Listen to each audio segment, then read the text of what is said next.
Race weekend number 3 of the FIA WTCR 2019. We're in the Slovakia ring. It's just about a 25-minute drive from the Slovak capital, Bratislava. Fast and demanding in sections. Our entry list features a new boy. Our wild card this weekend is the youngest driver in the field, the son of Frank Engsler. Lucas Engsler is here with his Engsler Motorsport Hyundai, and he has already scored his first points at the world level in race 1.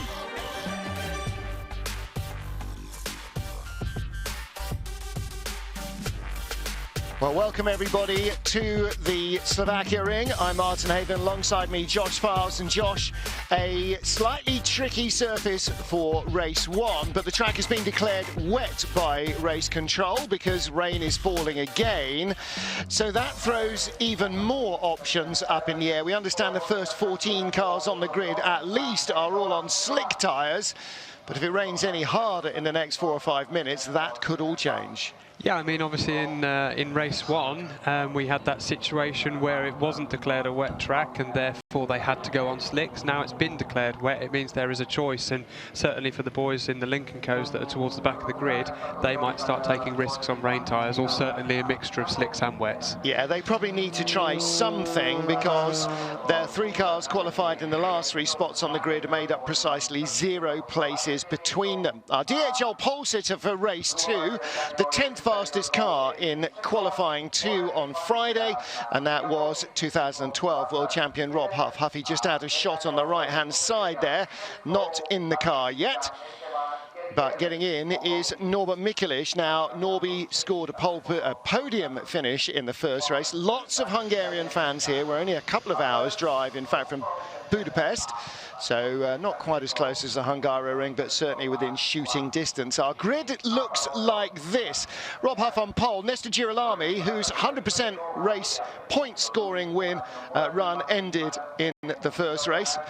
Breaking a streak also Niels Langeveld with 0 points up until now, scored 1 point for race 1. He starts in 3rd, Kevin Chicon in 4th. Because Aurelian Panis has got a 2-place grid drop. He's down in 5th position ahead of Esteban Guerrieri. Daniel Hegloff in the top 10, he's in 7th. Marcin Kwa, who finished 2nd in race 1, lines up in 8th place. Then Norbert Mikelic and Nicky Katzberg, who'll be row 1 with Katzberg on pole for race 3, should they survive. They're on row 5 here. From 11th on down, where you start's where you finish, where you start in both these races, Ted Björk and Benny Leuchner, then Mikel Ascona and the young wildcard Luca Engsler, who is actually older than his picture looks. He's not 14. Fred Vervich, who won the first race from 9th on the grid, starts both the remaining races in 15th ahead of Gabriele Tarquini, whose weekend has not been the strongest. Augusto Farfus and Mehdi Banani are on row 9 ahead of Jean-Carl Vernet and Ivan Muller, and the old boy again, the fastest of the Lincoln Co qualifiers. You'll see the rest in some while. Tashi and Shedden on row 11 of the grid. Prio and Montero on row 12 of the grid. I did suggest to Andy Prio that shaving off the Ivan Muller beard probably cost him the speed that the Frenchman had. Jan Erleschet 25th, Johan Christoffersen 26th after his engine died in qualifying, and Tom Coronel, a puncture before he set a fastest lap, didn't qualify, but he will be allowed to start from 27th and last for both races. Forgot that Ted Björk is 11th on the grid, well pointed out Josh Files. So he in this case was the best of their qualifiers, but Ivan was in the first race and actually got himself up into top 10, didn't he? Yeah, I mean, Ivan obviously just, he had a very defensive race, very attacking race, and did all he could with the car. They've apparently been trying to work on their Sector 1 pace, which is obviously the top speed stuff, because that's where their big deficit is. And hopefully they found a bit of extra speed there for these next 2 races. I think the conditions, as they are at the moment, is exactly what they need to have any hope of scoring proper points. Slippery, greasy stuff. Let's hear what the World Rallycross champion thinks of it. So yeah, we are sitting here before race 2 on the grid. There is a few drops on the windscreen. It was much more rain during the out lap and the formation lap, but now we've been standing here for about 15 minutes. I was really hoping to stay raining, because we could do some more from our grid slot. We are P25, so far down the back and not where we want to, but Rob is on the front. Hopefully he can have a good race from there, and I will try to improve from here. So yeah, we'll see what we can do. But yeah, I'm really looking forward. And like I said, I'm really hoping for some rain mid through the race.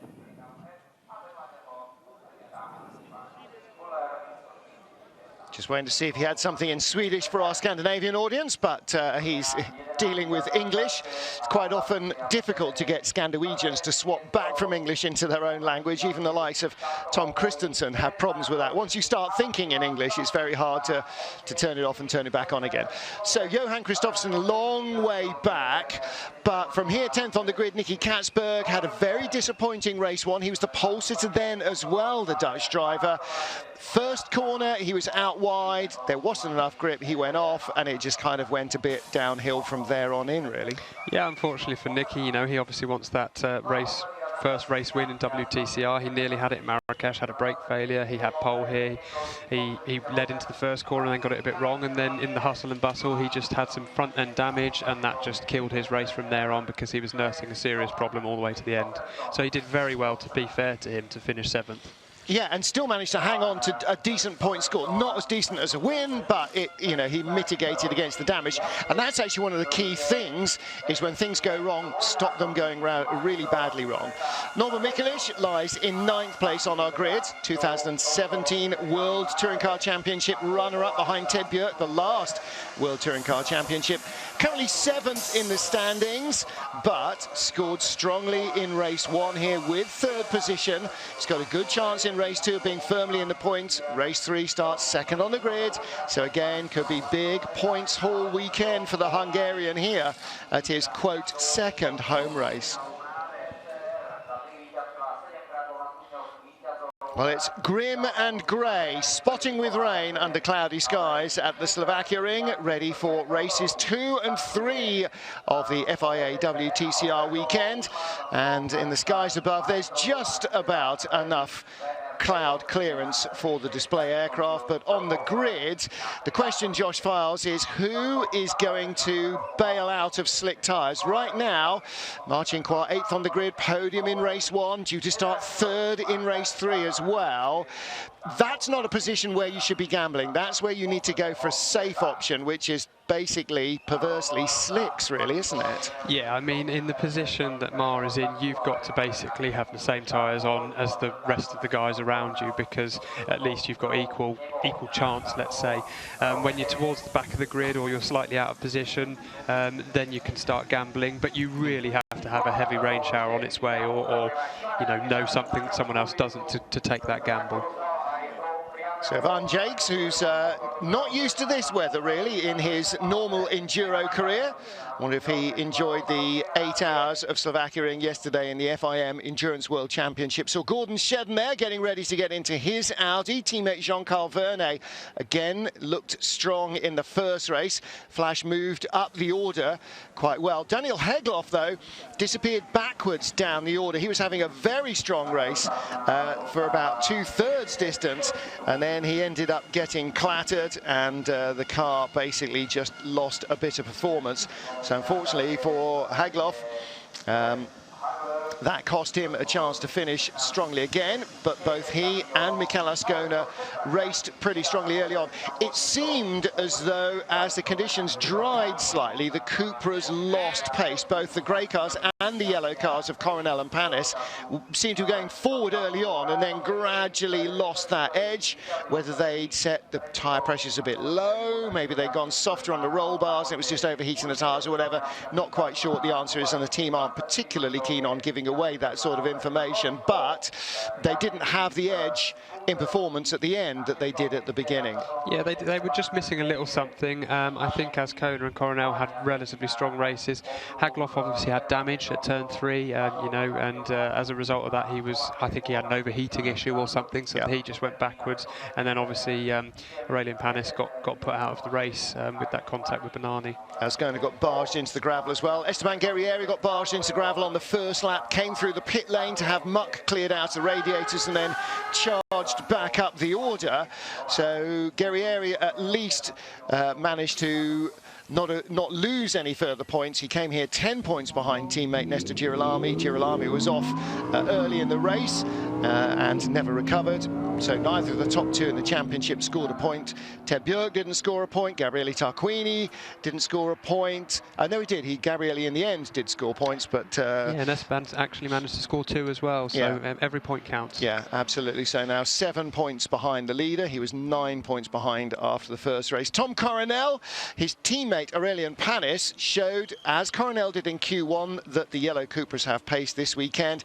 In fact, Panis should be starting 3rd on the grid. He was 8th in qualifying, but a 2-place grid penalty moves him down to 5th position. Now, that penalty was for contact with Mehdi Benani. In the live, all we saw that Benani came steaming down into turn 3, fully locked up, clattered Panis off, and the replay showed that Benani had a puncture before he got down into turn 3. But further evidence from trackside and onboard cameras would seem to show that there was contact first, Panis on Benani, which caused the puncture. Now watch Panis here on the straight over the brow down into turn 2, and that is the contact for which he got a 2-place grid change. Well, okay, that's on the run down to turn 3. Yeah, that explains everything. He's come across trying to cover the inside of Benani, given the puncture.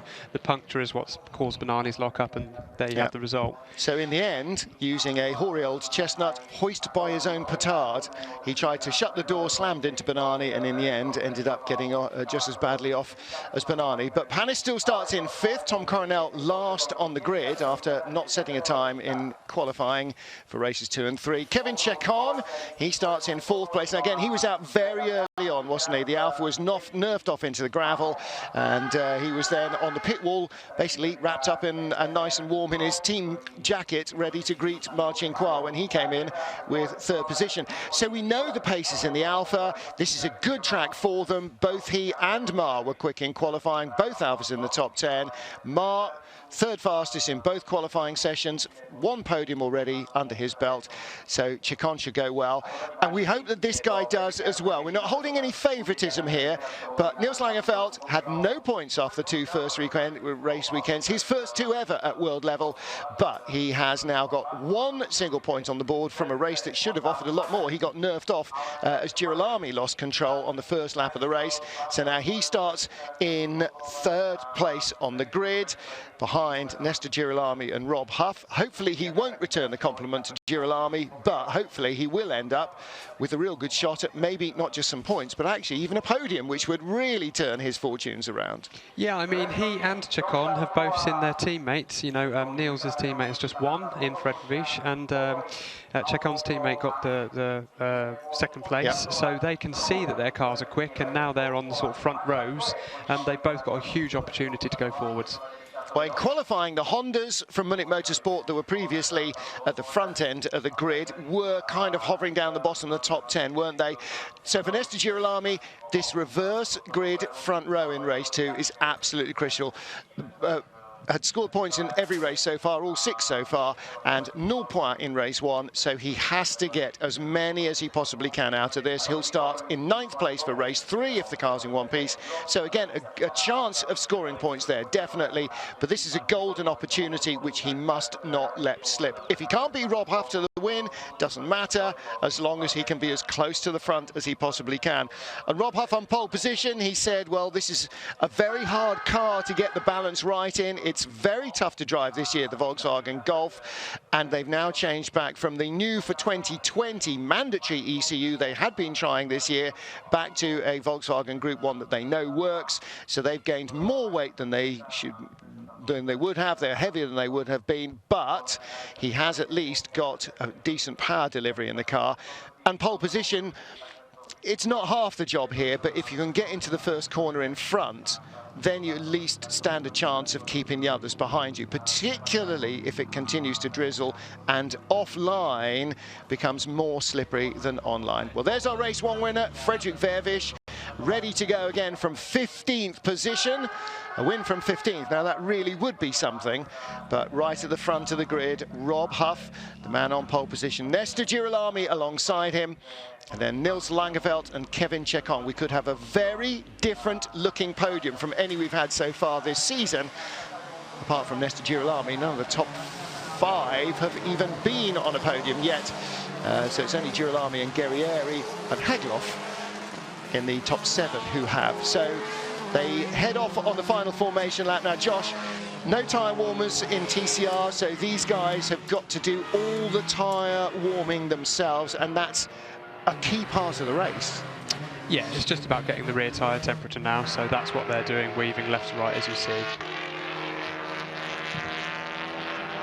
So here's another look at our grid then. Rob Huff and Nestor Girolami, row 1. Niels Langeveld and Kevin Chacon is row 2.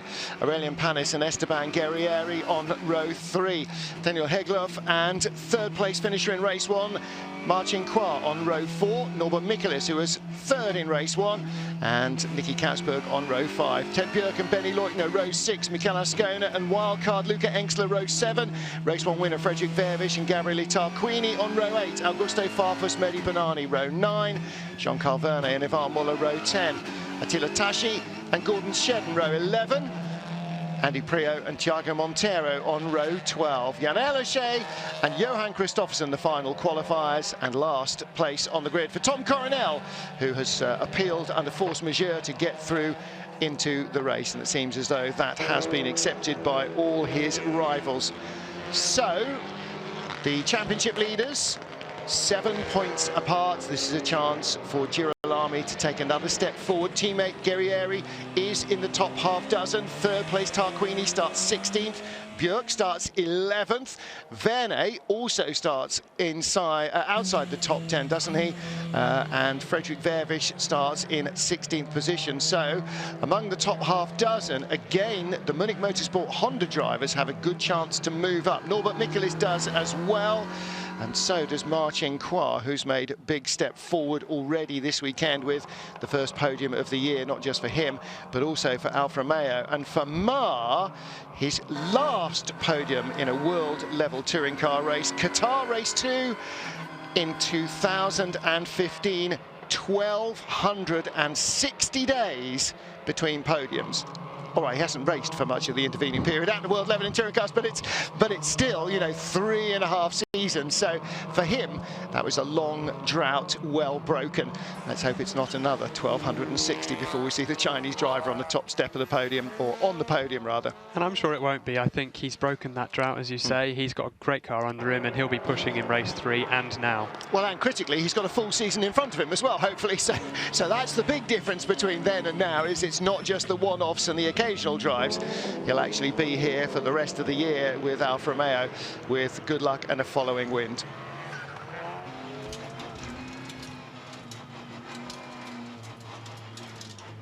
Frederick Vervish doing the final bit of warming up.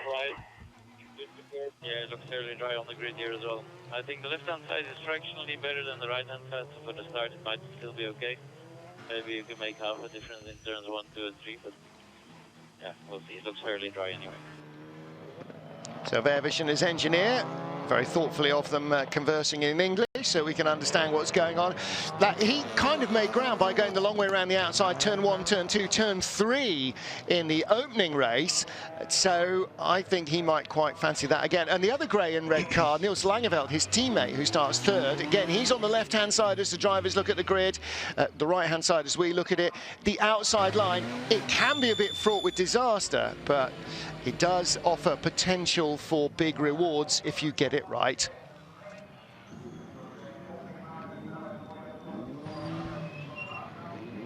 Cars completing the grid, 27 starters here at Slovakia. Attila Tashi, the youngest of the full-time members of the field. And we're looking for the final cars to roll into position. On the last spot of the grid should be the yellow Cupra of Tom Coronel. His teammate Aurelian Panis starts in 5th, but it is Rob Huff on the right-hand side as you look at it, who is our pole sitter. Nestor Girolami, the points leader, starts on the outside front row. Driver's right, the left-hand side of our screen. The red flag flies behind Tom Coronel, green flag even. Red-green colour blindness, not a bonus there. Red lights are on. Race 2 is underway. Cracking start from Esteban Guerrieri, looking for inside line on Niels Langeveld. Langeveld sees the danger. They're going far right, far left as the drivers look at it. Girolami inside Huff for the lead. Huff's on the outside line. Girolami's got the grip. Huff's trying to cut back underneath him on the run to turn 2. He's got the inside line. He saw what was going to happen there and allowed Girolami to go deep into turn 1. And Huff still has the lead from Girolami and Guerrieri. 3 wide behind on the outside is Daniel Hegloff.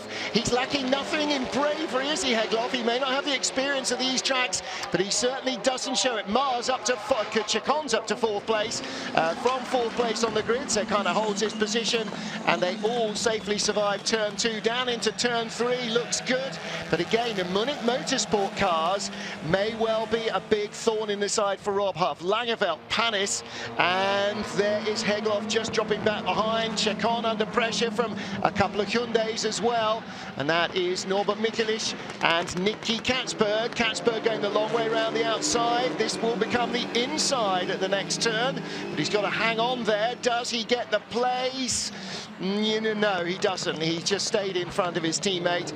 Benny Leuchter going around the outside in his Golf. There's Luca Engstler just in front of us to the right-hand side, and Leuchter went a little too far round. He's hit a tyre stack off in the background as well.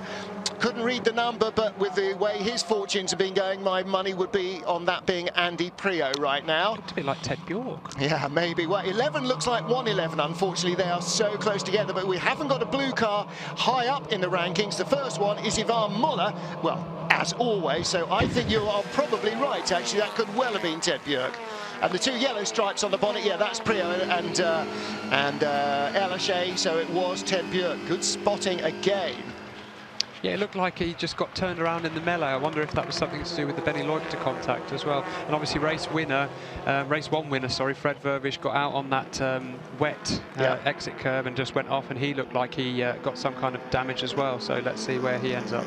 Well, Coronel moving up the order in his yellow car from last. He's already ahead of Thiago Montero and up to kind of 18th, 19th place. Looking there at Ivan Muller steaming down the inside, but a long way back. Let's hear from Björk. Let's not. Norbert Michelisz dives. Oh, contact Engstler and Benny Leuchter. Yeah. Copy that. So Ted's into the pits. Benny Leuchter had a wild moment earlier on and then got crossed up in turn 1 with Luca Engstler. And so Leuchter flying off into the pits. Fredrik Vervish.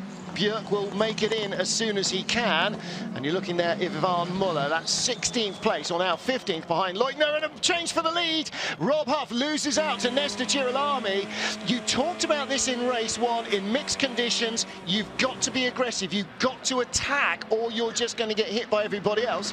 Girolami apparently was hearing you.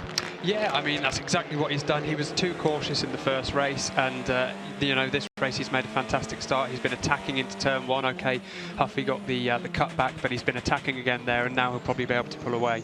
Daniel Hegloff in trouble. He was in trouble in race 1 after contact. He's dropped right down the order. So Girolami leads, Huff second. Guerrieri looks like he's got a quicker car as well. Chacon 4th, and this is a battle for 5th. Niels Langeveld in the grey Audi ahead of Aurelien Panis in the yellow Cupra. Best of the Hyundais now is Nicky Katzberg, and he's in 8th. And he and Norbert Michelisz, as far first pits, going to have to keep their cars in one piece, and through goes Panis. Little bit of door banging. Again, the next corner comes to Aurelien Panis. You've got to hang on in sector 2 because it goes left and right and left and right, and it's 3 wide. Katzberg's got the run. He's on pole for race 3, don't forget, so he's being brave here. He's on the outside line down to turn 13. He could be the piggy that gets knocked out of bed. They're all being very fair with each other, though, giving each other just enough racing room.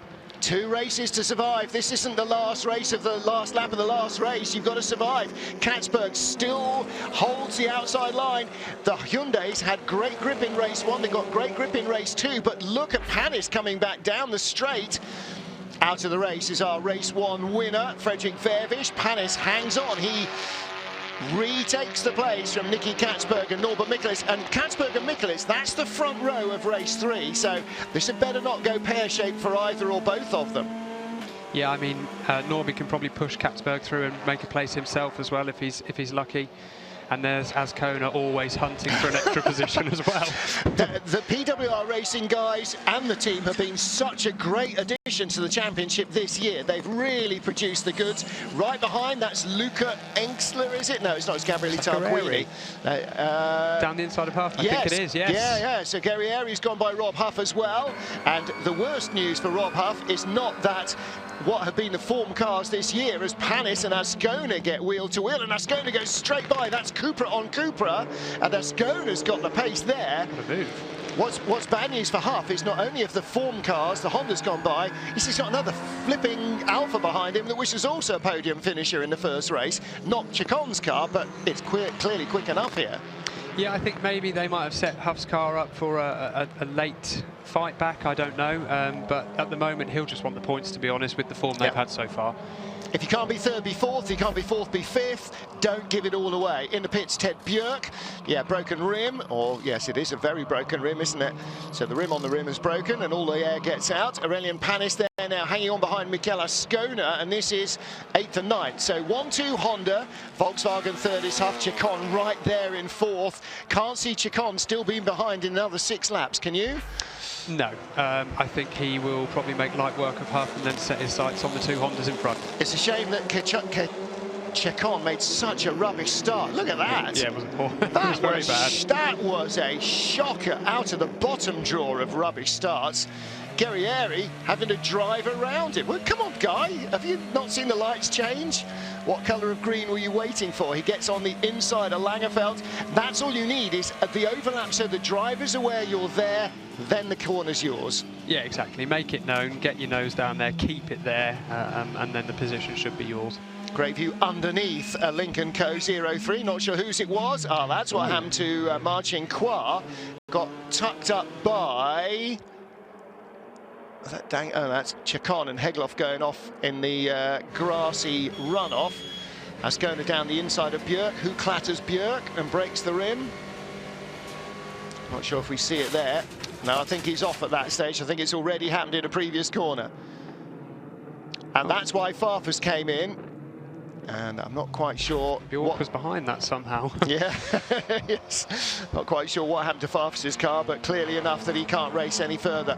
Niels Langerfeld, let's reset. This is lap 4 of 9 of race 2 of the Slovakia ring. Langerfeld, the grey, red and silver Audi. He's in 5th position ahead of Nicky Katzberg and Norbert Mikulits.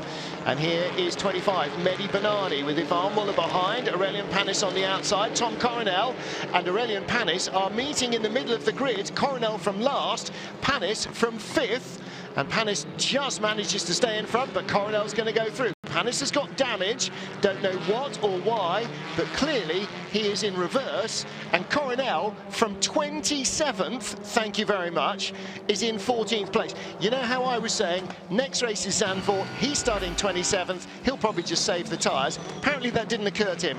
Okay. Tarquini and Panis, so yet another one who is not going to be sending a Christmas card to Gabriele Tarquini. No, and then he's just got on the wet grass as a result of that and gone sideways and lost even more position. But shout out to Muller. I mean, he's come from 20th as well. I mean, a car that's not really suited to this circuit. I think he's currently running about 10th. Well, Muller last lap was 13th and Coronel was 14th. Muller's shown as 12th there, so Coronel up to maybe 13th place now. Yeah, but Coronel from 27th in the points already. Okay, not many points, but really? I mean, and it's not like everybody's retired. Here we got battle for 3rd place. Rob Huff with Kevin Chacon going around the outside into turn 1. Huff hangs on just in front of Kevin Chacon. So the battle for 3rd rages on. Fantastic start from Kevin Chacon.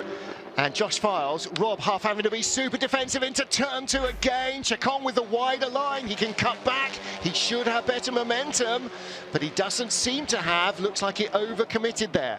Yeah, Huffy was putting all his elbows out there and... Katzberg's got by fellow Dutchman Niels Langerfeld, hasn't he? That's up to 5th place for Nicky Katzberg. Here comes Norbert Mikulits in car number 5 and Mikel Ascona. And Langerfeld trying to cling on here. Yeah, I think this is a little bit of story of that caution as well. Langeveld just wants a decent result, and as a result, he's just trying to drive within himself, and that's now opening the door to the others. And the other two Dutch drivers who perhaps have got, well, Coronel's got nothing to lose here at all, has he? So he is absolutely Tommy time, fully. But Nicky Katzberg, who's got everything potentially to lose in race 3, is still being aggressive, forcing the moves, pushing on. Norby's gone by, Ascona's gone by, Langeveld's got problems, hasn't he? Now, is that as a legacy of race 1, I wonder? Did he have an overheating issue there that may be making itself felt? And Thiago Monteiro as well. He's come up from 24th, currently running 16th. So this is a better showing for KCMG in the race. Yeah, and Panis has just gone back by him. So Thiago had got ahead of Aurélien Panis. Langeveld under pressure from Gabriele Tarquini and Marcin Qua behind. So this is 8th, 9th and 10th. Mar in 10th place in the Alpha. We ride in 9th with Tarquini not in the Alpha. There's many, many years where he would have been, but not recently. Yeah, absolutely. I think Ascona has also got past Langeveld, and so Langeveld does seem to be a bit of a cork in the bottle. Drive-through penalty for Gabriele Tarquini for causing a collision. Now, will he cause any more before he serves the penalty? Marcin Qua will be being told by the team. Mulsanne now. Tarquini's got a penalty. Gabriele already peels offline in corner 13 to go into the pit lane and serve it straight away. Yes, he won't be a very happy Italian.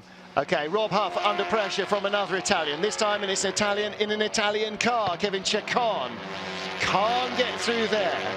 And I wonder whether 4 or 5 years ago, picks up the back of Huff's car as he tries to cross, and that shows the speed that the Alpha's got off the corner that the VW hasn't, and Huff now's got rubbing bodywork as well. He'll ignore that. It is, after all, only a rear tyre, not like it matters. And Tarquini has served his drive-through and comes back out just in time to run into the back of Andy Priaulx at some stage. Here's the contact with Panis. Yeah, well, drive-through and removed from somebody's Christmas card list. In the fairness, I think that was a bit harsh, to be honest, Martin. I think he had enough of the car down the inside. Panis slammed the door rather late, didn't he? Yeah. Again, yes, of all the incidents we've seen from Gabriele, and some of them were not necessarily accidental in recent memory, that definitely was not a cynical push to pass. So I think he came off quite hard there, but then maybe they are watching him. Maybe he's marked his card after Hungary, where he did do a lot of centre punching of doors. However, be that as it may, Gabriele Tarquini now out of the points once more, and so again that offers our first two from Munich Motorsport, the top two in the championship, a chance to build their lead. Superb move from Vernet there. Yeah, and that was just enough. Ooh, who hit the tyres? Was that a Lincoln Co car? I don't know. There's Priaulx, he's chasing Air Lachey, and Christopherson. Yeah, it might have been. Christopherson ahead of Monteiro. He wasn't. Monteiro was was ahead of Vernet. Vernet's got through. I think Monteiro's in trouble, isn't he? Could well have been him that hit that tyre stack. Let's take a look. The going away shot will tell us. Yep. He's just got nerfed into it, hasn't he? Yeah, and Vernet's going, right, I'm holding the line, I'm holding the line, I'm having the curb. And he left Monteiro nowhere to go. It's a little bit... Superb move on the way in. Little bit cynical on the way out. Maybe he was just repaying a bit of bumping. I think that was a slight earlier move, and Vernet didn't see kindly to that. There's one we didn't see earlier. Look at that. Ahead. Drove around the outside of Rob Huff, down the straight, and then checks in the left-hand door to see if Huff is still there. Can't really see much in the mirror when good cars are that close. You can't turn your head enough to look past the B pillar, so he just had a look through the door window. Right, he's not there, I'm having the line. And Chacon is up to third. And again now, it's that age-old story, isn't it? If you've got a car that can win, you've got to win. Hence Girolami and Guerrieri. If you haven't, get what you can get, and that's what Rob's in now. He's in damage limitation, started on pole, probably didn't ever think he was going to win the race unless there was snow or something, but he's got to get what he can out of it. Yeah, and I think, you know, he's been doing a great job so far. He probably fought Chacon a little bit too long there, because it seems that he might have a bit of a problem from Katzberg and Michelitz before long as well now. Well, the good news is they're still a second and a half behind him, but yes, they may not be a second and a half behind for long. Looking back from Muller's car at the yellow Cupra of Aurélien Panis, and in fact, Muller... Oh, hang on, that's Coronel. Muller's got ahead of Coronel, so in fact that's 10th and 11th now, not Panis's yellow car. And there is Marcin Kvar closing up behind Niels Langeveld. That's the battle for 8th. There's Attila Tash, no, it's Montero still. He's ahead of Air Lachey. That should be a little bit more gentlemanly. Kevin Chacon in 3rd, Rob Huff in 4th, car number 12, the Golf. And Huff has got a chassis under him that can sort of handle this tight and twisty stuff. The problem is, actually, the Alfa's not a slouch either on the tight and twisty stuff, and it has got the legs to pony off down the straight and leave him. Look at that gap open up. That's depressing, isn't it? That's some horsepower, isn't it? Definitely. Yeah. But look, as we said, Katzberg is right there now. Huff has a few problems. Yeah. It's going to be all his touring car experience coming into play now. Yeah, well, Huff was all over the back of the Alfa where he couldn't get by, and as soon as they opened the taps, the Alfa just had a little bit more horsepower. It's got a smaller capacity engine, so it's allowed to run more boost, and Chacon was very clever in making sure he had the boost up when he needed it coming off the corner. As Ivan Muller and Tom Coronel, 10th and 11th. And where do you say Ivan started? 20th, and Tom 27th. So in the battle of the improvers, Coronel still morally ahead of Ivan Muller, but he doesn't like morally ahead. He'd rather be ahead. Katzberg through past Huff for 4th. You can sense that Mikulec should get through for 5th before the end of this. We got this and one further lap. Has Coronel got by Muller? He has. Coronel's got by Muller. Fantastic. Oh, did Muller accidentally go sub 1 minute, 2 minutes 15? Oops. might accidentally have gone a little bit too quick, but Coronel's got by Muller. So Coronel is now in 10th place from 27th on the grid. That is Tommy time. And there is Augusto Farfus still having work done on the car. Now, if you're not classified as a finisher this year, you no longer go in Parc Fermé, so you can work all the way through to the beginning of race 2. Yeah, and Katzberg is already ahead of Huff. Yeah, we so saw that he had, didn't we? And Norby needs to try and find his way by as well. He's not going to do it here, but out of turn 13, 14 and into turn 1, he should do. Chacon is right with the Hondas, and Chacon with the fastest race lap, 2 minutes 11.939. Can't remember if Zandvoort was a good circuit for Alfa last year, but they may be a little heavier there than they are here, because that car is performing really well. Yeah, what's good is that Nicky is obviously trying to make up for lost ground in race 1, which just goes to show how damaged his car was, because he is clearly at the moment the strength of this field. Yeah, and he starts race 3 from pole position, assuming he makes it through in one piece, which right now it looks like he will. He's ahead of most of the danger, and here comes Norby. Leaders are just in front. You can see all top 5 cars in front of you. Oh, had to just breathe off the throttle in just the wrong place. The Volkswagen really poor on entry to mid-corner. Yeah, it just seems to be struggling for straight line speed, and so I think the drivers are pushing all they can in the corners, and sometimes it's a little bit too much. This is Coronel dive bombing Muller. Oh, the times that Muller's been in a superior car where Tom's had to allow him to go through, that must feel very sweet indeed for a top 10 finish from 27th on the grid to dive bomb Ivan Muller. Can't argue with that. Last lap here in Slovakia. It's the second race of the weekend. Girolami and Guerrieri, the points leaders, are 1-2. Chacon 3rd, the second Alfa podium of the weekend and season coming up. Katzberg in 4th, ahead of this battle. Huff versus Mikulec for 5th. And if push comes to shove, Norby will be on race 3's front row. So if Rob really shuts the door, he's going to keep the place, and Norby's not going to risk it on the final lap and throw away race 3. No, absolutely not. You know, he's got a prime opportunity to win race 3, he and Katzberg, so they're not going to do anything stupid at this stage. They've got a good haul of points, and they've had a really good race until now. And Niels Langeveld, the young Dutchman, in car number 10 there, the Audi just ahead of Marcin Kvar.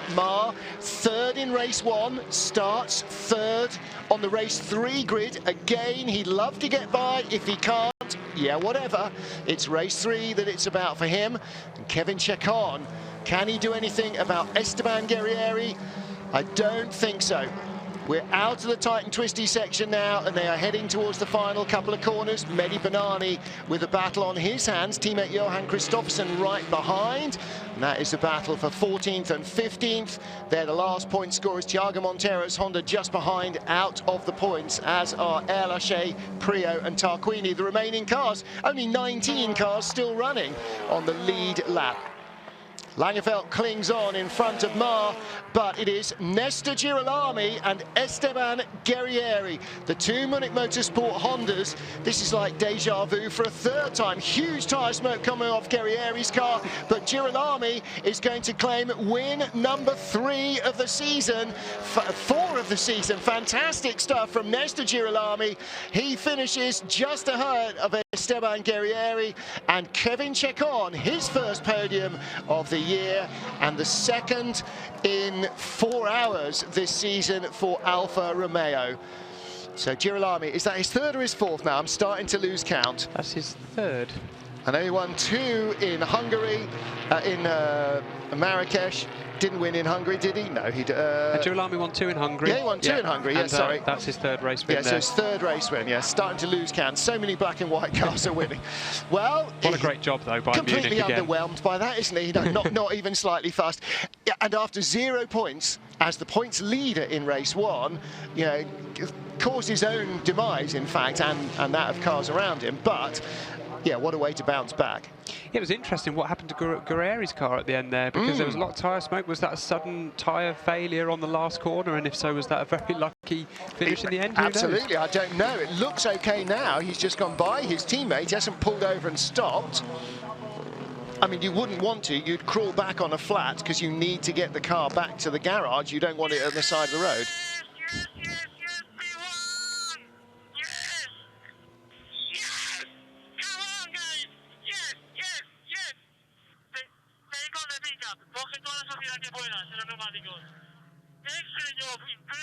Incredible, unbelievable. We work together, and this is much better, you know. Let's keep on that. Let's keep working on that. We will fight for the championship, guys. Really well done. So, Girolami and Guerrieri absolutely cock a hoop. That's another Munich Motorsport 1-2. This could get a little bit Mercedes. Without wishing to downplay what they're doing, what another fantastic race result for this little 2-car family team. Well, what can you say? I mean, they have been, you know, the stars of the show so far, and they're leading the team's championship. The 2 drivers are first and second in the drivers' championship, and they're scoring big points on tracks where they are arguably a slower car. They have maximum ballast, and yet they're taking the opportunities when they can, and which was race 2 today. They qualified at the back end of the top 10, and here they are, 1-2. Yep. So you can't keep a good man down, can you? And Kevin Chekon, so disappointed to be knocked out, and then delighted for his teammate, Marcin Kwa, got a podium in race 1. Now Kevin gets his just 1 lunch later on. So good result for Alfa Romeo so far. And for Rob Huff, blimey, what was happening? That was where he lost the lead, wasn't he? He got a little wide.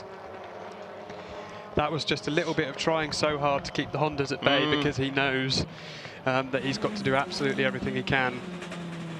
And that was just a bit too much. Yeah, and you saw Girolami was having a little bit of understeer there as well, but nothing like the amount that Huff was. This is Benny Leuchter. Wow. Wow, that was with Luca Engsler. And that's when tyres run up tyres, isn't it? And that's not, you know, Engsler getting underneath it and flicking him off the track. I mean, it's not Robot Wars. He doesn't have a flipper. That's just one tyre running up the other. Unfortunately for Luca Engsler, it was retirement for him as well.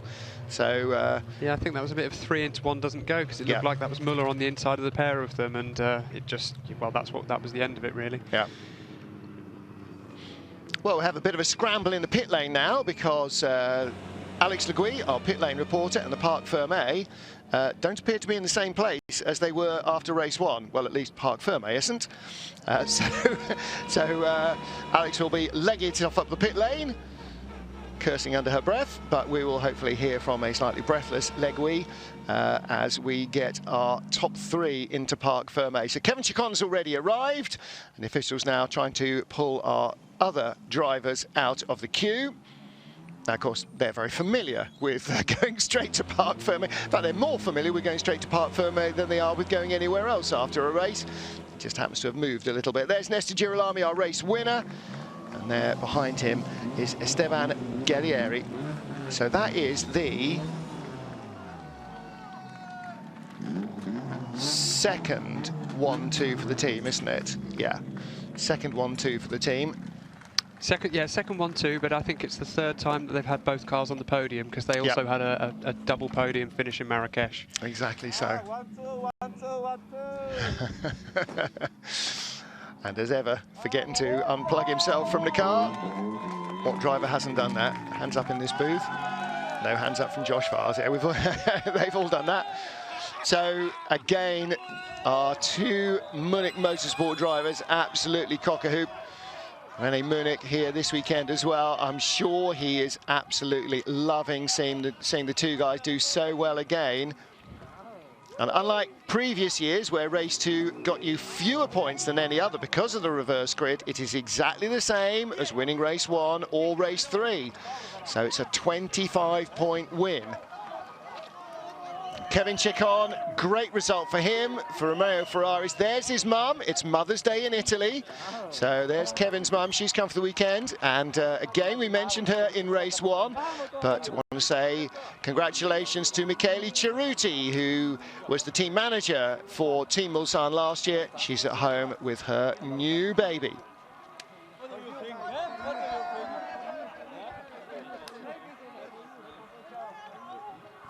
So Nesta Girolami came in 7 points ahead of Esteban Guerrieri, adds 5 to that, so the gap is now out to 12. They are still 1-2. They have pulled away from their rivals in the championship. Ted Björk, who came in here in 3rd place after qualifying, scored 0 points, so he doesn't move. Gabriele Tarquini, 0 points. Jean-Carl Vernet, 12th position, so he'll be in single digits. Michele Ascona, 6th. Again, here's Michele Ascona, 6th in the championship. He's 7th place, so he is one of the top scorers in the top 10 behind the Honda boys. Norby will move up from 7th ahead of, no he won't, he'll close on Ascona because he finished in 6th. Fredrik Vervisch and Ivar Muller, who are 8th and 9th. Muller scores for 11th, Fred Vervisch doesn't score, and in 10th place, Jan Ellershey doesn't score either. So, wow, the top 2 are like in League Division 1, and the rest are seemingly already starting to have to scrabble for the scratch on the table. Yeah, I mean, I've just worked it out roughly in my head, Martin, and it looks like Guerrieri in 2nd, 24 points ahead of Tarquini in 3rd, and Nesta Girolami further 12 on from that. So it looks like those two, no matter what happens in this 3rd race, are going to leave this event still in the championship lead. So they've got virtually a whole win ahead of 3rd place, which is a remarkable feat at this stage of the championship. Yes, absolutely. And the consistency they're showing is absolutely fantastic, not just in the drivers, but in the team as well. I mean, it's really, really strong stuff. And it just goes to show, doesn't it, when you have that great team atmosphere with two obvious friends who live close to each other in Barcelona, you know, they have such an atmosphere in that team, and it's just you know, they've got such confidence and they're just pulling away from the rest. And right now, they're absolutely on the crest of a wave. And you could say, actually, you know, that's all part of it, isn't it? That confidence that you know you're doing what you can do best. And fantastic effort from both of the drivers. It's chilly weather to be out in the pit lane in half a leotard, I would suggest. Everybody else appears to be wearing every piece of clothing they own, including our race winner, Nesta Girolami. Are really starting to dominate this season of the FIA World Touring Car Cup. Nesta Girolami, Bebu, that was a fantastic race. Your start was like lightning, and then that was it. What can I say? First of all, I want to congratulate all the guys that did an amazing job, because my car was really, really damaged after race 1 because of the accident. And after that, we didn't know how we can do the race, because, you know, after a big crash, you have a doubt how the car will work, but the car was perfect. So thank you very much, all the guys, for all in that comp. And also thank you for Esteban. Grateful with all the Honda staff. They give me an amazing car all the weekend. So again, it's an amazing weekend, you know. Win, Esteban second, we are leading the championship. This is amazing. You're really starting to pull away. How aware were you of Esteban's progress behind you? No, as soon as I realized that Esteban was P2, I said, okay, we are safe because we don't want to fight each other. We just going to score as much points as possible. Sometimes I have to win, sometimes he will win. Yeah. It's the way that we work. There was a really nice moment that we heard on the radio where the team said that's what happens when we all work together, and you guys really do seem to be doing that. This is the way that we would like to work all the season, so I think we are doing pretty well. But again, we need a really good team behind us to support us and to give an amazing car. And you seem to have that. Well done, Bebu. Thank you very much. Fantastic stuff from Bebu, from Néstor Girolami, and from Esteban Guerrieri. And everything you said, Josh, he's just echoed. It is a very small, tightly knit family operation. And, you know, the two of them just work together like brothers. And as a result, they celebrate each other's successes, and they kind of add to it as well. Girolami and Guerrieri, 1-2 in the championship, 1-2 in race 8 of the series. Kevin Chacon takes his first podium in 3rd. Nicky Katzberg in 4th place, moves up to 10th in the points from 17th, where he started the weekend. And Ivan Muller in 11th place, scoring points. From 20th on the grid, but Tom Coronel, I bet he is absolutely full of it. 10th place from 27th position, and the highest number of non-finish I think we've had all season long. 22 cars were running at the flag. Farfus and Ted Björk made it back out of the pits, as did Daniel Hegloff, but the two of them were a lap behind. And in the championship, there's Katzberg. Now he's 74 points behind. He came into this weekend 81 behind Girolami, having scored only 19 points at that stage. He starts on pole for our final race this afternoon, and he needs that win.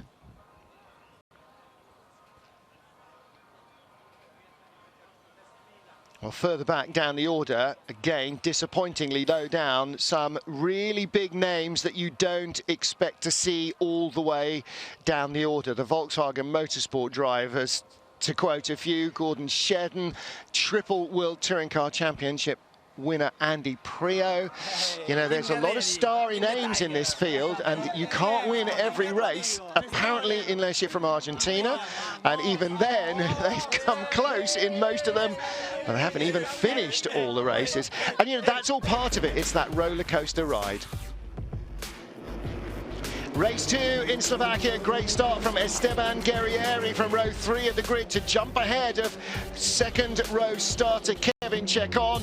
The front two, Rob Huff and Néstor Girolami, staying on the outside, everybody else bunching up on the inside. Girolami grabbed the lead, Huff cut back, Guerrieri went 3rd from 5th as everybody else scrambled for track position. Off went Marcin Kła, the 3rd place finisher in race 1 in his Alfa. Daniel Hegloff hitting trouble early on. So too did 2017 World Touring Car champion Ted Björk. He'd retire before the end of the race, as would Augusto Farfus, pitting for damage. Benny Leutner and Luca Engsler also on the retirement list after they made heavy contact that put them both out of the race. Huff drifted wide in the slippery conditions. Girolami grabbed the lead, and behind the 2012 World Touring Car champion Esteban Guerrieri in the other Munich Motorsport Honda looked threatening. He was pursued by Kevin Chacon in the Alfa, and as Huff fought hard, so too did Tom Coronel and Aurelian Panis in the yellow Cupras. But Nicky Katzberg took advantage of the battle in front of him as Girolami claimed victory ahead of teammate Guerrieri, and the Alfa of Chacon completing the podium. Munich Motorsport 1-2 again.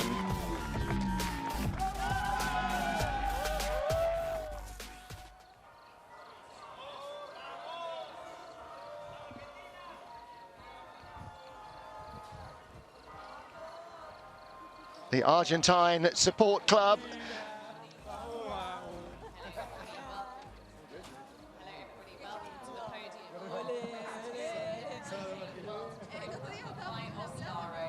Please welcome onto the podium in 3rd position from Team Mulsanne, it's Kevin Chacon.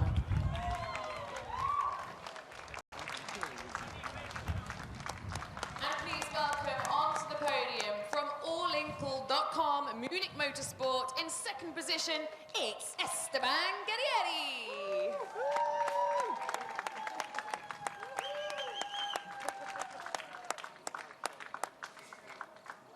And again, from allinkle.com, Munich Motorsport, our winner is Nestor Bebu Girolami.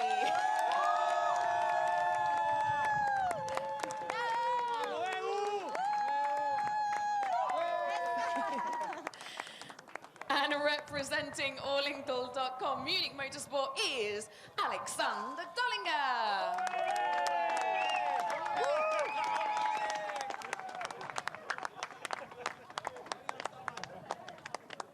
And now the national anthem for Nestor Bebu Girolami and allinkle.com, Munich Motorsport.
The sports director of Slovakia Ring, Zoltan Bogna, will present our third position trophy to Team Mulsanne's Kevin Chekon.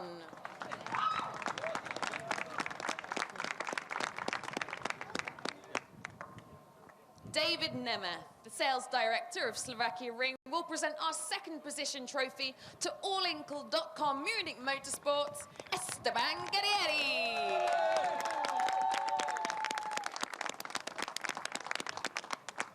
The Slovak ASN president, Dusan Koblishek, will present our winning trophy to allinkle.com Munich Motorsports, Bebu Girolami. Dusan Koblishek will also kindly present our winning team trophy to allinkle.com Munich Motorsports, Alexander Dollinger. Now please come together for your official photograph.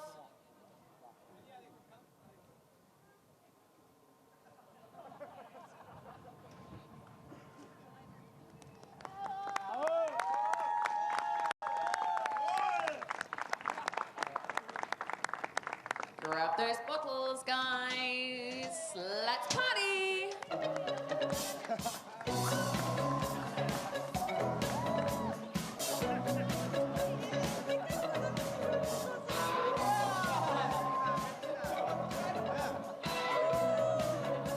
Somebody want to try it? You tell this time.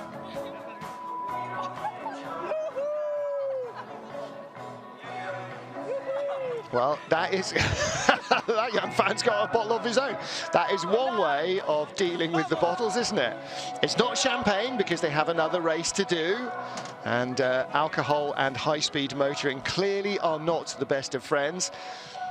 But these two are, and feeling no pain right now, anybody at Munich Motorsport, and especially not these two pals. Now, you know, they haven't spent a lot of time racing together. They haven't spent a lot of time even racing against each other. But Josh Files, what they do have is a fantastic rapport between the two of them. Yeah, they've known each other from from their roots in, you know, Argentinian motorsport. So they've known each other extremely long time. As we said, they live in Barcelona, very close to each other. They spend most of their days together. Everything is about the same goal, and that's winning this championship. So they have a great relationship off track as well as on track. These two all-in-cool boys, what are you doing? You are dominating now. Nestor, what a start that was. That was a great drive. Yeah, it was amazing. I mean, I did a really good start, but then 50 meters later, I have a high temperature water, so my engine was a little bit going down, and then I couldn't overtake completely to Rob, so I couldn't get the racing line, and he did a really good one, Sizers, to take me on the outside, so I think he did really well. But then in P2 I was okay, Esteban was P3, so I just tried to follow Rob to try to generate the opportunity. Then Rob was slightly out, not out, but wide in T3, and I saw the opportunity, I take it, and then next lap I saw Esteban overtook him again, so P1, P2 in this moment was amazing, just controlling the gap and trying to score as much points as possible, because this is how we work. It's interesting that you mentioned that you had some issues. Esteban, we heard you talking over the radio as well with some concerns. Well, I was concerned about Checon actually, that he was coming really fast in the last few laps. But yeah, out of the last corner, last lap, I felt something in the left rear, which it was like a noise. And then apparently when I came out from the last corner, there was some smoke. Yeah. But well, luckily it was only the last lap, and I just got the check flag, and so it was like a bit high emotions. But then we are now gonna check what's going on. But apart from that, hopefully we can solve this. The result. Any idea what that problem would be? To be honest, I don't know. It smells, I don't know, probably like oil. I don't know.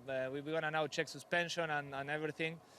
But well, now at least we finished, we scored the points, and that's what matters. And hopefully the guys, they can repair the car. So I'm very pleased with Nestor, with the 1-2 here in Slovakia, with the compensation way like it is. We didn't actually expect this, but he did a very good move on Rob. I did a mega start, and then another nice one on Rob in turn 3. So I'm really happy on this, and thanks to the boys, Argentina, Latinoamérica, estamos muy contentos, y bueno, esto para ustedes. Certainly puts you both in very good stead for the rest of the season. Thank you very much, the boys of All-Inkle. And let's turn our attention to Kevin. That was a brilliant drive. I don't know if you've spoken to Rob yet, but I don't think he's going to be very happy as you stole that P3 spot. Yeah, it has been a good fight, and I really want this podium. I really want it because it's a great day for me and for the team. We scored already 2 podiums, and this podium is for 2 people. My mom that is here, because in Italy is the mom day, and also to Michela Cerruti that is a mom since 1 month and a half. So this podium is for them, and I really want this podium to dedicate to them. That's very, very kind of you, Kevin. Yes, well, when we spoke before the race, you were like, come on, there must be a good result. P6, P5, P6, oh, wait, sitting in P6, P5, P6. Puts you in good stead for race 3 as well. We will see. First of all, we have to see the weather. Yeah. looks crazy, this weather. It's raining and stop raining, raining and stop raining. So every time is a gamble. And yeah, as I said to you before when we spoke with the mic off, I say I start P6, P5 and P6. First attempt in P6 was not that great. And so now I had to try again from P5 and we got the podium. But now from P6 I will go again hard to take this podium. Well, it's time for you to go off and get prepared for race 3. Have a very good race, Kevin. Well done. I just want to add that I need 1 more podium. So I can give 1 podium to my mom and 1 podium to Michela. See ya. Thanks, Kevin. Well done. Okay, but if he doesn't, who gets it? Mama first. Okay, that's always the rule. Mother first, then happy wife, happy life. And Michela, I know she'll understand that she's got the baby, so she will maybe not get the podium. Let's wait and see. In terms of the team standings, well, hey, guess what? Surprise, surprise. Munich Motorsport, who have won 4 5 of our 8 races so far. Lead the championship from BRC, the closest followers. Simon Racing Link & Co in 3rd position. And actually, the first of the SLR Volkswagen Motorsport teams has moved out from the Lanterne Rouge position. Coming in this morning, SLR Volkswagen occupied both bottom stops, propping up the entire rest of the table, and they are now moved out of next to last, as we prefer to call it. So one of the teams still with a lot of work to do, and that's the Benny Leutner and Johan Kristoffersen duo. Nestor Girolami, Esteban Guerrieri are our points leaders. Gabriele Tarquini remains in 3rd position. The gap, as you so correctly added up, 36 points, 40 back Jean-Carl Vernet, 43 back Norbert Mikulits, creeping closer. He's 1 ahead of Ted Björk. Fredrik Vervish, the race 1 winner, didn't score. He's 1 ahead of Mikel Ascona. Haven't checked actually, but we sort of feel that Ascona seems to have been among the points finishers in every race so far this season. He might not be alone. He might be alone in that. We'll have to see. His teammate Daniel Hegloff hasn't had that fortune, but he is still ahead of Tom Coronel, who had a good race here from 27th place to 10th position. Points I don't really think anybody probably expected him to be getting in race 1. In race 2 here, rather. And there are the rest of the points scorers. So Niels Langeveld, who came here with 0 points in full Eurovision style, now has some points on the board, so he's moved off the bottom of the table. So that was race 2.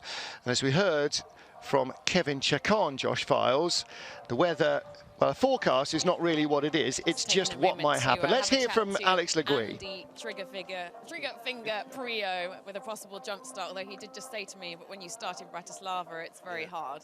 Yeah, I mean, there was no maybe jump start. It was a total jump start. Problem is, we can't see the lights, you know, where we are, unfortunately, and which is a bit disappointing at this level. You'd expect a light to be halfway down the grid as well as at the front. So, yeah, my engineer just said, you know, go, and it was a bit early. It's not his fault, and I don't really care what the result is. I mean, ultimately, you know, we've got a really tough job on our hands to get our cars up to the front now.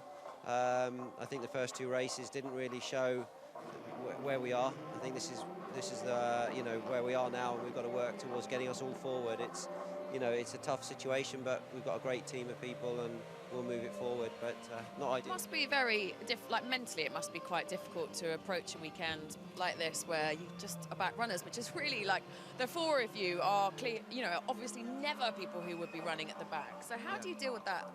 Well, I think it's always worse when your teammate's on pole and you're at the back. So luckily here we've got, well, not luckily for Link & Co, but for us, at least as drivers, we can relate to the problem. We know the problems we have, and you can only do the best you can do, and we've got to keep learning every race. I'm trying different things on setup now. The last race I tried a big change on setup. It didn't work, so I wasn't as racy as I was in the beginning of the race 1. So we just got to learn, you know, learn the car, learn the style, learn what's working for me, and ultimately we have to find the pure pace here and get back to the front. We heard you talking about the pace of the Audi. You were surprised by the pace of the Audi. Yeah, well, not just the Audi, but we're generally losing a lot of time in the middle part of the straights, where we just get, you know, like 1 or 2 cars pass us, and you know we're on the gas full flat out. So yeah, that's, well, it's like a different class at the moment. So we got to find out, you know, what the options are for us and how we can work that problem and come back to Zandvoort in a week's time better and stronger and faster. Yep, fingers crossed. And I'm just going to thank you, Andy. While Ted is nearby, I just thought I would jump in. He's having a chat to Duncan, his engineer. Sorry, gents. Sorry. I just wanted to ask you about your opening lap. You were, well, talk us through it from your perspective, Ted, because I know you had some issues there. Yeah, it's a lot of issues, but it's so hard when everybody's so bunched up together. Everybody wants to do a good race. For me, we just like a train to turn 2, and I believe that the outside of the train, it was still a little bit wet on the blue part, so it took us out on the gravel. I had to lift, lost a lot of places, and then I think I tangled with Farfus, I don't know. It was a Hyundai. I'm not sure, but both of you were in and out of the pits a few times, that's for sure. I think he was Farfus. I think he was upset by me, but I actually braked, turned towards the grass, and he kept coming in on me. So I would say he didn't, you know, he turned in on me a little bit aggressive. I tried to avoid it, but it just tangled and made a puncture, and I think he injured his rear. So. Yes, I think you're right. And how much damage is done to the car now? Just the puncture or anything else? I think it was mostly the puncture of that, so it's probably okay. Some service, they fix it.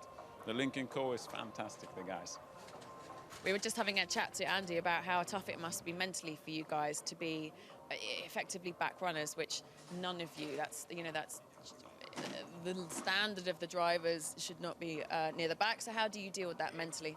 No, obviously it's really hard because you want to be so fast, but we can just work with what we have, and we keep working on it, improving the car all the time, going faster and faster. But when we come, if we come back here, we know what to do, what to start with, so we will be better. Or when we come to another fast track, we have something more to use then. Thanks, Ted. Have a good race. We saw Ted Björk chatting to Duncan Laycock, like a number of the men in the Cyan Racing operation, from Ronnie Hartfelt, the engineering director, down, an ex-RML Chevrolet man.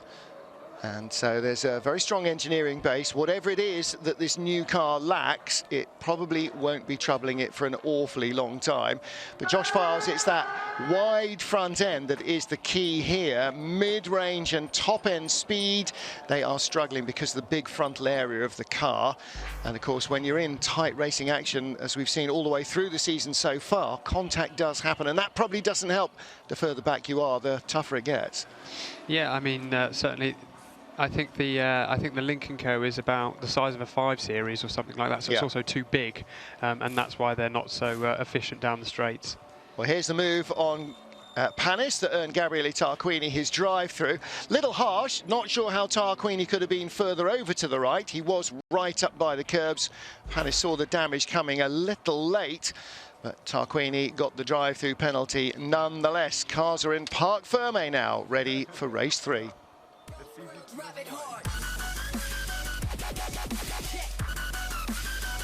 So right now, anybody who was running at the flag, unable to work on their cars, Augusto Farfus's car, like almost everybody's, is in Parc Ferme. They did work on the car, but he went back out before the end of the race, and so was actually still moving. Ivan Muller went back out as well in his, Ted Björk rather, in his repaired car, set the lap in the 2:13, so it looks as though that car is as ready to race as you would expect it to be. And first up will be refueling time, and then after that they will get a chance to work on the cars,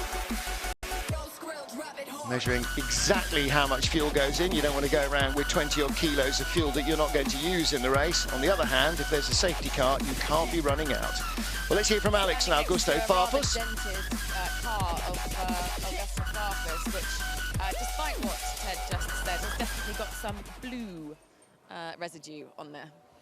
Yeah, well, if you look, I haven't checked the front of my car, but I don't think the front of my car is as damaged as the rear of my car. So I think the physics, maybe they do not lie. If I got hit on my rear wheel, probably is someone from behind, not someone from the front. And I haven't seen the picture, so it's not, I don't think, I cannot actually point a finger to anyone.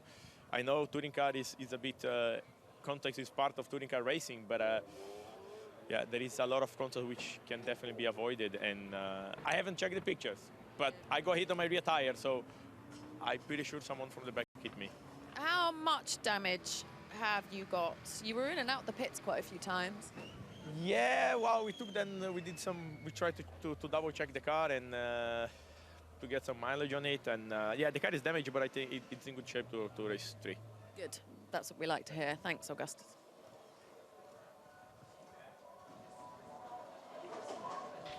Well, Augusto Farfus telling the tales of what went wrong in race 2, and predominantly the key word there was Muller. So, you know, these things do happen in close racing, and You know, we talk about it in qualifying. There's thousandths of a second between the cars in terms of lap pace, hundreds of a second. And so when you get into a race, when you don't have even the amount of clear air that you manage to find in qualifying, then the cars are basically all at one pace. And so the contact like that is, especially when the grip level is low, is almost inevitable. Yeah, and, you know, let's not forget these guys are all in the pack, unfortunately, from their qualifying results. There is some debate as to who you had coming together with. Your opinion? My opinion about what? Which one? There's some debate over whether you came together with Farfus. With Farfus? No, I got hit by Tarquini. I think it was when Farfus, I don't know. I think it's not with me. But it's like always, you know, it's not like that. I see racing. Here it's so easy to push and over and pass another car. Me, I'm not doing that, but a lot of people do that. So now I think it's like this. It works in the WTCR, so it's bad, but we will do the same. How much damage done to the car? A lot of damage. The guys did a really good job after race 1 because they changed all the gearbox and everything. So a big thanks to them. But it's like this. We will continue to fight and try to score good point on the last one because our pace was really good and we didn't score points. So yeah, it's sad, but it's like this. I hope you have better luck in race 3, Aurélien.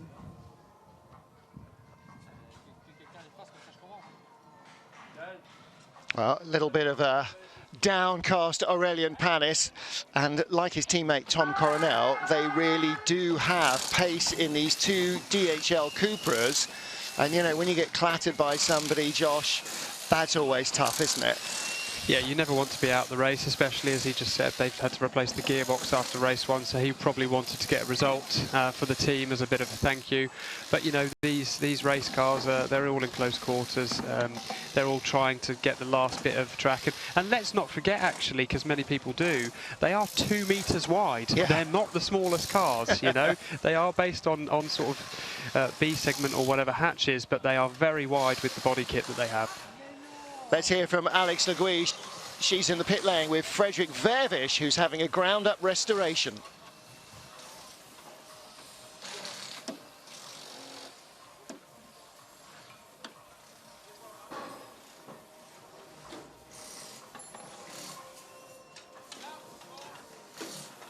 From the top of the chart to rather near the bottom, poor old Fred was joyriding out there and testing out his 4x4 skills. Talk us through what happened. The start was good again. First corner. Second corner, I was on the exit, on the outside, and we ended up on the curb. The curb was wet, and yeah, you just understeer off. Went to the gravel, but decided to keep going. And obviously, it's very bumpy, and because of one of the bumps in the grass, it hit the radiator and it broke. So I had to come in. The guys did an amazing job to change the radiator, everything. We're still busy, so hopefully we can go out and try again. Yeah, fingers crossed. There's certainly an awful lot of gravel underneath your car. Yeah, good job by the team then. So you'll be okay and fit for race 3? Yeah, we hope so. I mean, it looks good. Luckily, I could bring the car in, which is risky for the engine because we have no water anymore. But at the moment, it looks fine, but maybe we'll have some surprises. But I'll credit to the guys what they did because it's amazing, and I don't know, in 10-15 minutes to change the whole front. So let's see if we can pay them back. There's not an awful lot damaged. You can see inside the wheel well and around the front beam and so on.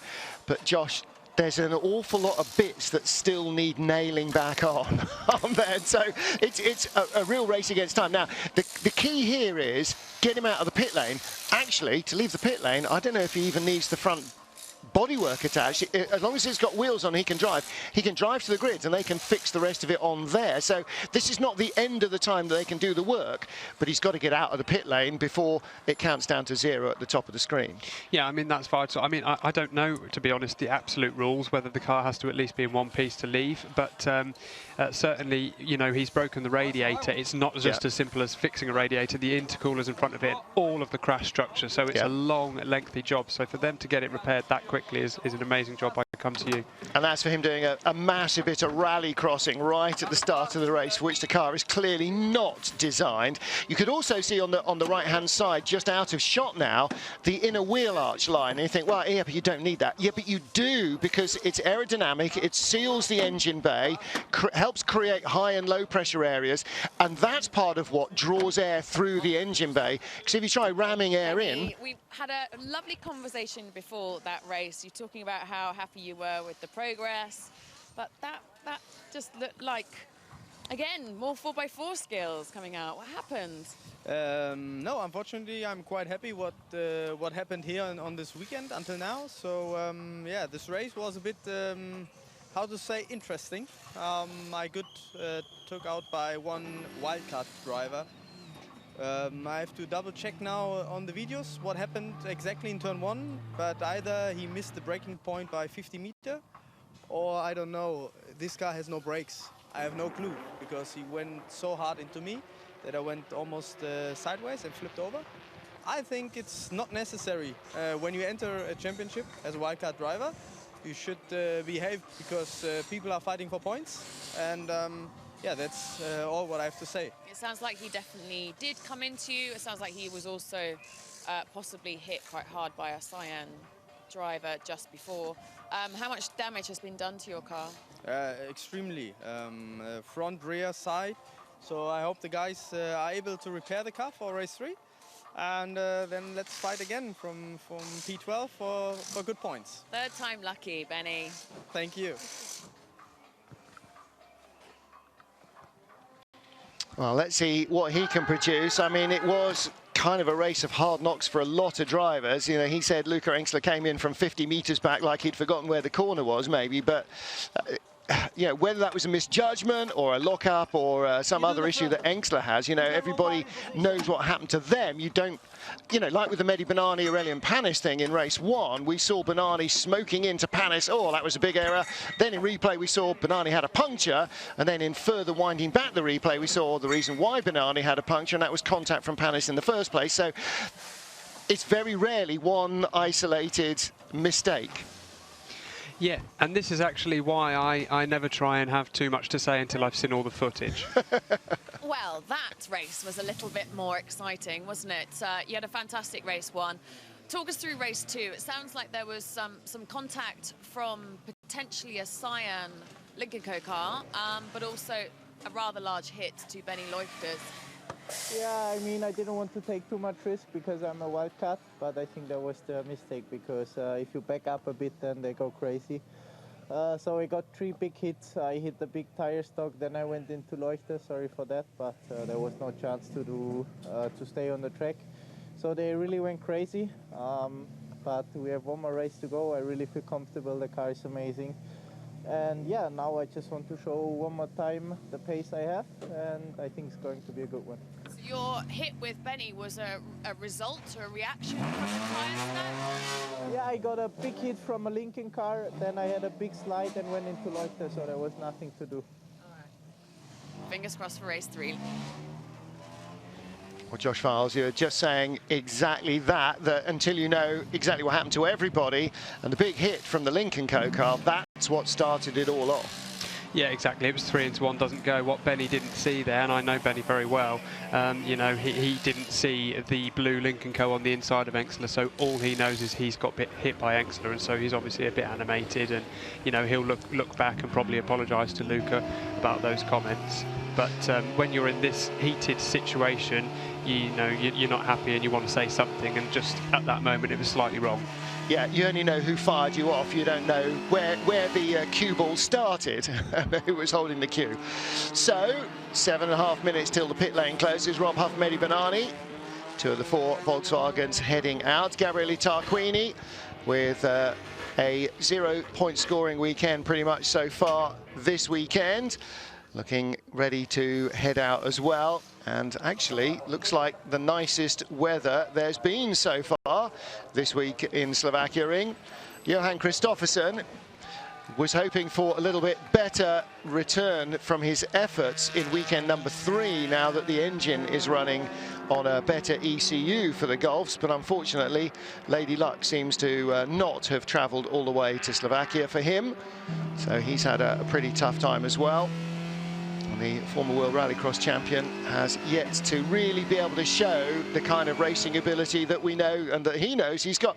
And that's a really tough thing as well, isn't it, Josh? Is that if you know you can do it, you've got to hold on to that when times are tough. Issue with one of the rear brake hoses. There's a small fluid leak from it. Okay. So what we're going to do is we're going to send you onto the grid. Okay, no practice start this time. Onto the grid, into your grip position. We're going to replace the hose on the grid, okay? It's a simple job, and then we'll bleed it and we'll be ready to go. There you go. See again the calm voice of Phil Barker. Don't panic, don't do anything silly. This is what we've got to do. You're going out effectively with no brakes. So, I mean, and that was the underlining thing there, is don't do anything that needs hard braking, because it won't happen for you. I was about to say that was essentially, don't try and brake hard because you'll be in the gravel. Just get the car to the grid, warming up the tyres as best as possible. Exactly right. We'll send the AA van out to the grid for you. Other rescue services are available. And here they are here for Thiago Monteiro. He had a bit of a rallycross as well. Hit the tyre stack as well. Only clipped it. Look, doesn't seem to have done very much damage to KCMG Honda. And the Asport crew are working hard on it to try and make sure that he and Attila Tashi are able to join the other Hondas on the grid. Nestor Girolami is there as well. Actually, it'd be interesting to catch up with the guys at Munich and find out. There you can see Al ready to talk to Thiago, find out what happened to Esteban's car. Frantic amount of work being done to the front of your car. Can you talk us through what happened in that race? Well, a lot of things happened during the race. That's a problem when you start at the back. It's very rough, lots of contacts, lots of pushes, and yeah, I think the biggest damage was against the tire pack. I was fighting with Jean-Carl, and on the outside there was not a lot of room. I hit the tire pack, and there's some substantial damage, but nothing. I think everything is repairable, so we should be okay for race 2. Your teammate as well seemed to spend more time in the pits than out on track. What happened to him? I think he went in the grass and his radiator was blocked. So the temperature was rising and he needed to stop and clean it. Okay. Well, fingers crossed you get out on time, Thiago. Well done. Well, Josh, again, after really heavy rain overnight, what was already a wet outfield is now a real bog. So you go off there, it's probably less sort of fresh grass cuttings and more just whacking great lumps of turf. Yeah, and it's something we said about a few of the races earlier. If you go out on the grass and get it all in the radiator and in the grill, it's blocking the intercooler, engine overheats, you lose power, you could even destroy the engine, and that's absolutely a no-go, because these engines have to last the entire season, otherwise they will get a grid place penalty. So it's so important to look after the cars to a degree. Yeah, and so there's Attila Tashi on his way to the grid. Looked like actually had his head right down, but I think that was just a reflection on the helmet. There you saw Ted Björk coming, and Phil Barker with the white hair on the right front corner of the car, making sure he's absolutely at the front of the grid box and no further. Then they get the car up on its jacks, then they'll change the brake hose, then they'll put it down and it'll be in the right place.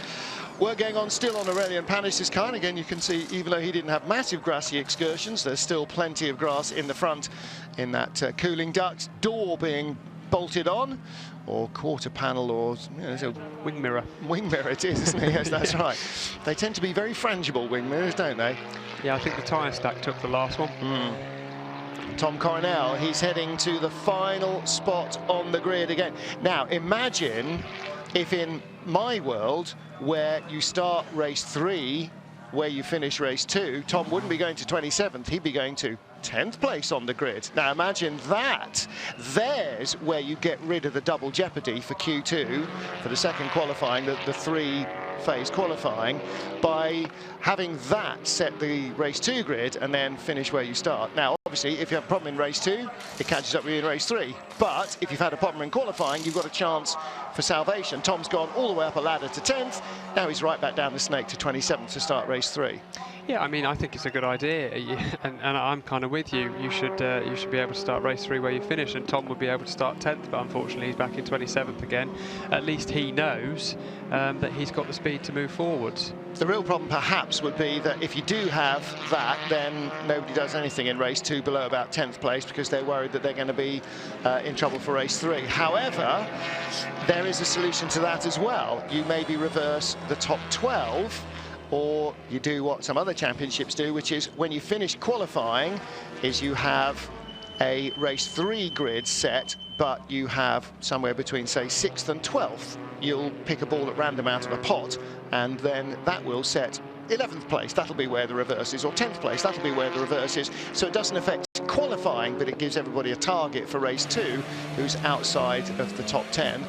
Yeah, I mean, exactly, and it would just mix things up. It would mix things up further. I mean, I can't imagine anyone would like it, but it mix things further up if you know, from 13th onwards, where they finish the race, they then reverse those as well. That would be very exciting. Exactly. Well, yes, exactly.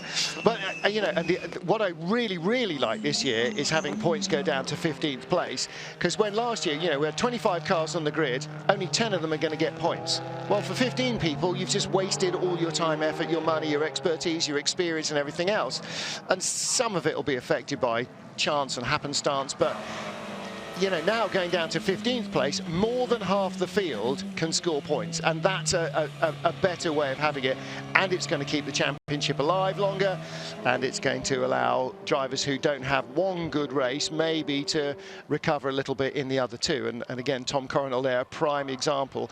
I sort of firmly expected him not to leave the pit lane for race 3 and save a fresh set of tyres for Zandvoort, his home race, which comes up next. But there he is, he's on the grid. Now, he may not be on fresh tyres. He's done that before here, said, right, okay, we're in a horrible position. I'm just going to throw the oldest tyres we've got of the car. And he ended up having a really good race weekend at the end of it. But that may not be the case in a field this tight. No, I was about to say, I mean, the only thing is, Martin, that I think you can only carry over 4 tyres anyway. So as long as you've got 4 very fresh or new tyres, you might as well waste whatever you've got left. Yeah. So yeah, he'll be on some half-decent tyres, because anyway, you'll probably get a puncture by the end of the race if you don't start on good tyres. No, this is quite possible. Well, there are blue skies overhead, and there is the trophy that will be presented to whom at the end of the season? Well, right now, driving the train are Néstor Girolami and Esteban Guerrieri. When we get to December, will that still be the case? May to December, that's a long time to guard a championship lead, isn't it? And if we were like Formula 1 racing every couple of weeks, that really would be a long time. But we do have some long gaps between races once we leave the European swing and head to our flyaways. Well, and like Formula 1, actually, with Néstor and Esteban doing such a good job, you sort of have to question at what point it might turn into a bit of a Rosberg-Hamilton fight, if it indeed does, because at the moment they are the stars of the show. They're doing everything they can to be up front. They've scored in all but one race, and that's why they're sort of out in the front. You know, it should also point out that Mikel Azcona has scored in all but one race, which is a remarkable achievement, given that he doesn't know the tracks. It's a new team. The team are new. And as a result, he's, you know, sitting there in 8th place as well in the championship. Yeah, absolutely right. Well, on the DHL pole position, you can see the 88 Hyundai, and that is Nicky Katzberg. It's been a good weekend for him so far. Started on pole in race 1, didn't end up finishing on the top step of the podium, but scored strong points, scored well in race 2. He's got 10 points out of the 2 qualifying sessions on Friday. Now, what he really needs is it for not to rain in the next 10 minutes, so he gets into the lead ahead of his teammate into corner 1, his teammate being Norbert Mikelic, who starts alongside him. Norby 3rd in race 1. Marcin Kwas, no, the other way around. Norby was 2nd, Marcin Kwas was 3rd in race 1. He starts 3rd ahead of Daniel Hegloff. Esteban Guerrieri starts 5th, another good start. We'll see him challenging for a podium, as perhaps might Kevin Chacon, because that Alpha is quick. Nils Langeveld starts 7th, looking for more points. So is Aurelian Panis, who starts in 8th. Esteban and Néstor Girolami, both firmly in the top 10. The points leader is 9th.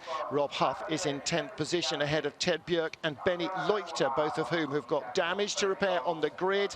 Let's see what happens to them ahead of Mikel Azcona and Luca Enxler. the nemesis of Leuchter in race 1. Fredrik Vervisch, the race 1 winner. Race 1 winner Vervisch ahead of Gabriele Tarquini on row 8. Then Augusto Farfus and Mehdi Banani on row 9 of the grid. On row 10 of the grid, Jean-Carl Vernet and Ivan Muller. And on row 11, Attila Tashi and Gordon Shedden. And on row 12 of the grid, we have Andy Prio and Thiago Monteiro, with row 13 being occupied by more Lincoln Co machinery. Jan Erlaché ahead of Johan Kristoffersen. Kristoffersen engine died on him in qualifying 2, and Tom Coronel had a puncture right at the beginning, didn't actually set a competitive time. He starts in 27th place. To the podium. All right, it's a little bit much to ask in the drive. I think he's had the best of the weekend so far in that slippery race 2, Josh. Yeah, I mean, 27th to 10th, what an effort. I know. But now it's fully dry, I think it will be a very different race altogether. So I think we can sort of look a little bit towards qualifying now and the qualifying results to see who's got the speed. And to be fair, Coronel was one of them. Yes, he was. And so was Aurélien Panis, but unfortunately for Coronel, when they went into second qualifying right at the beginning. Hello everyone, again, this is race 3. We won race 2. We did P1 and P2 with Esteban, so it's feel amazing. It's a great moment I will keep in my mind forever. But now we have to race again. We need to be focused. Again, a very good opportunity to score more points.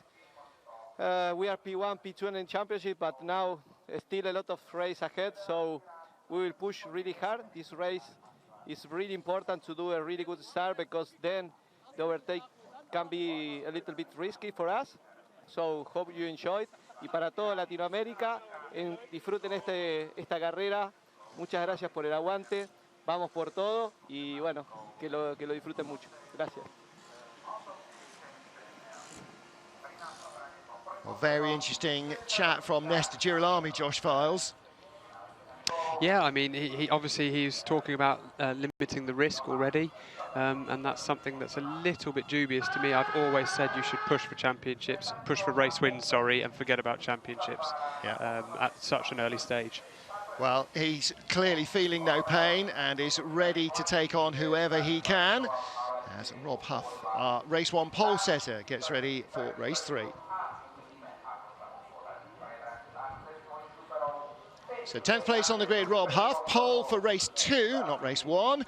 And unfortunately for him, he was just outpaced not only by the Munich Motorsport Hondas, but also by the Alfa Romeo of Kevin Chekon. From 10th on the grid, is he going to be able to make much progress forward? So far, it really doesn't seem that the Golf has got forward-moving potential, but he'll try and hang on to every point he can.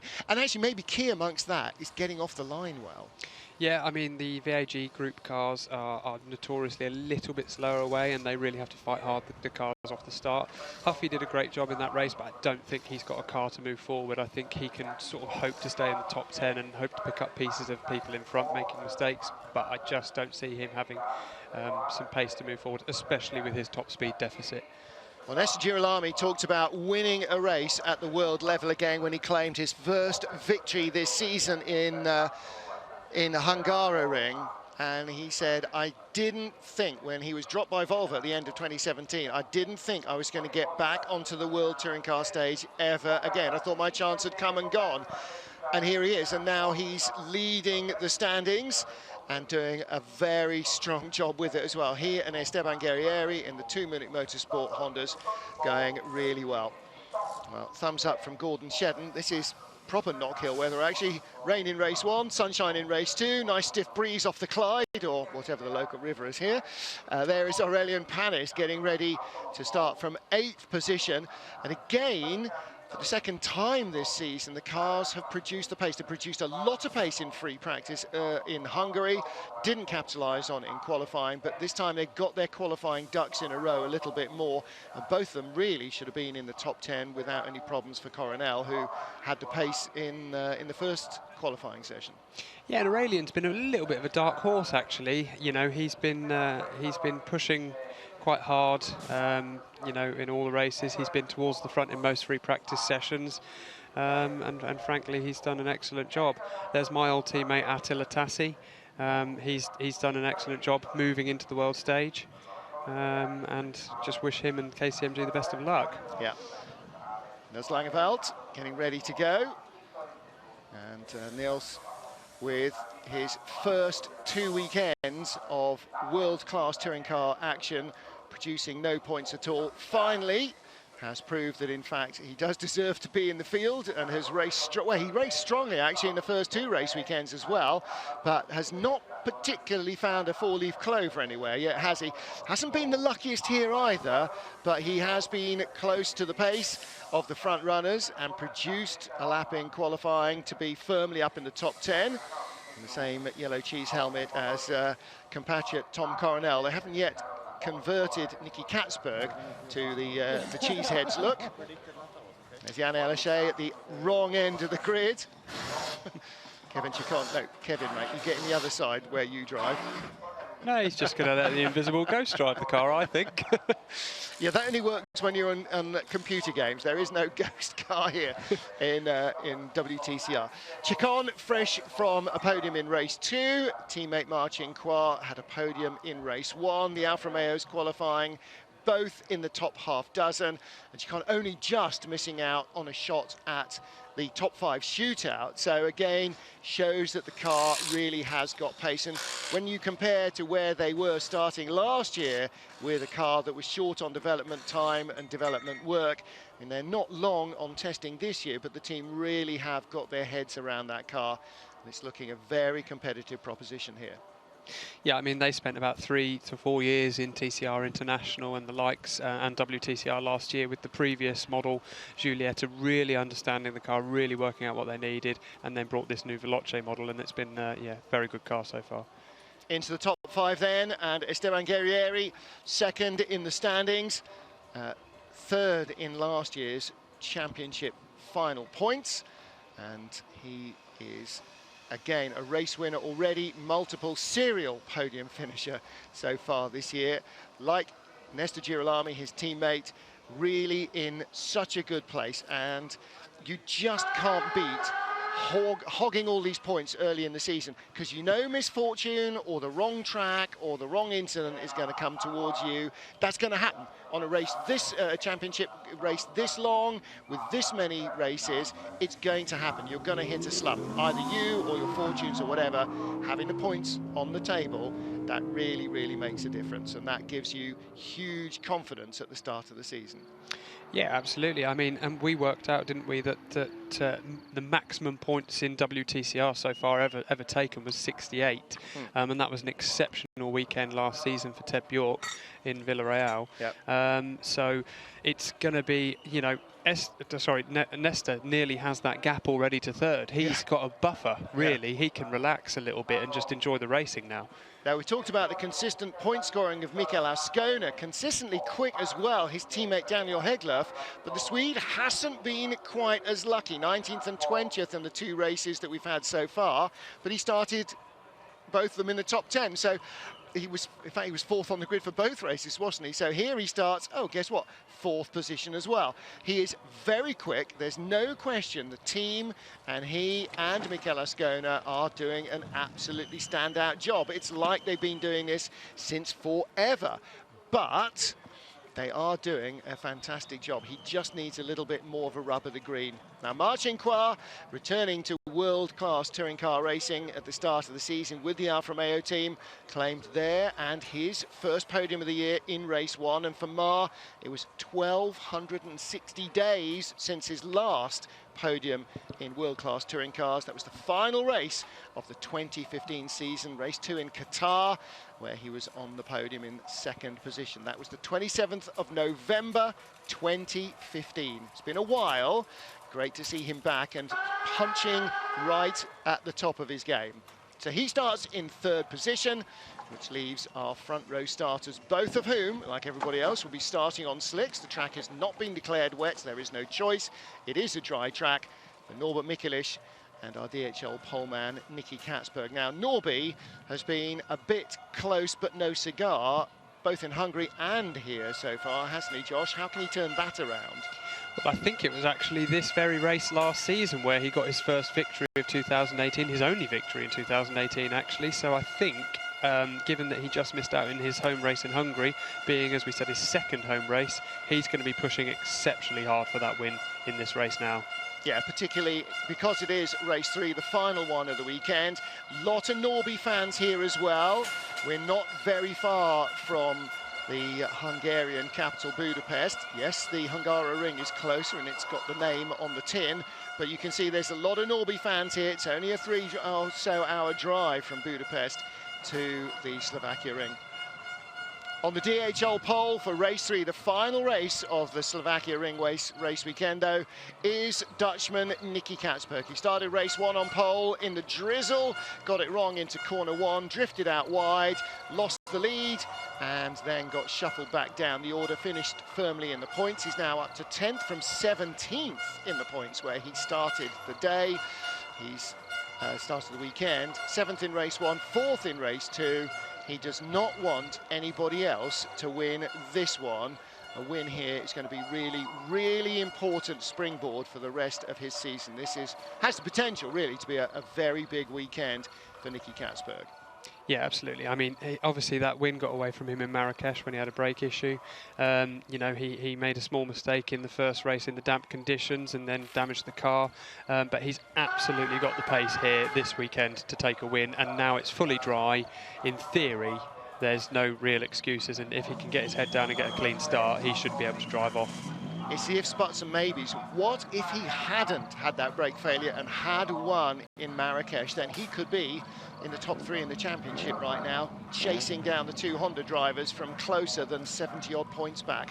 But ifs, buts and maybes don't win championship. Points do. Ted Bjerg isn't going to score too many today. Fredrik Vervish, well, let's see what he can do from 15th position. What about Johan Kristoffersson? A long way back after qualifying.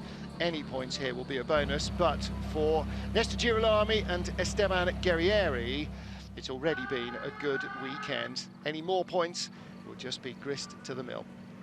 So Ted Bjerg is the best of our Lincoln Co cars, starting 11th. Norbert Mikulits starts in 5th. Ivan Muller, we just saw, starts down in 20th. Gabriele Tarquini starting in 16th position. All of them out of the points as they pull away onto the final formation lap. Well, I must say it's been great for Neil so far. He's got 2 points finishes when he didn't have any, so I really hope he can have another good race now.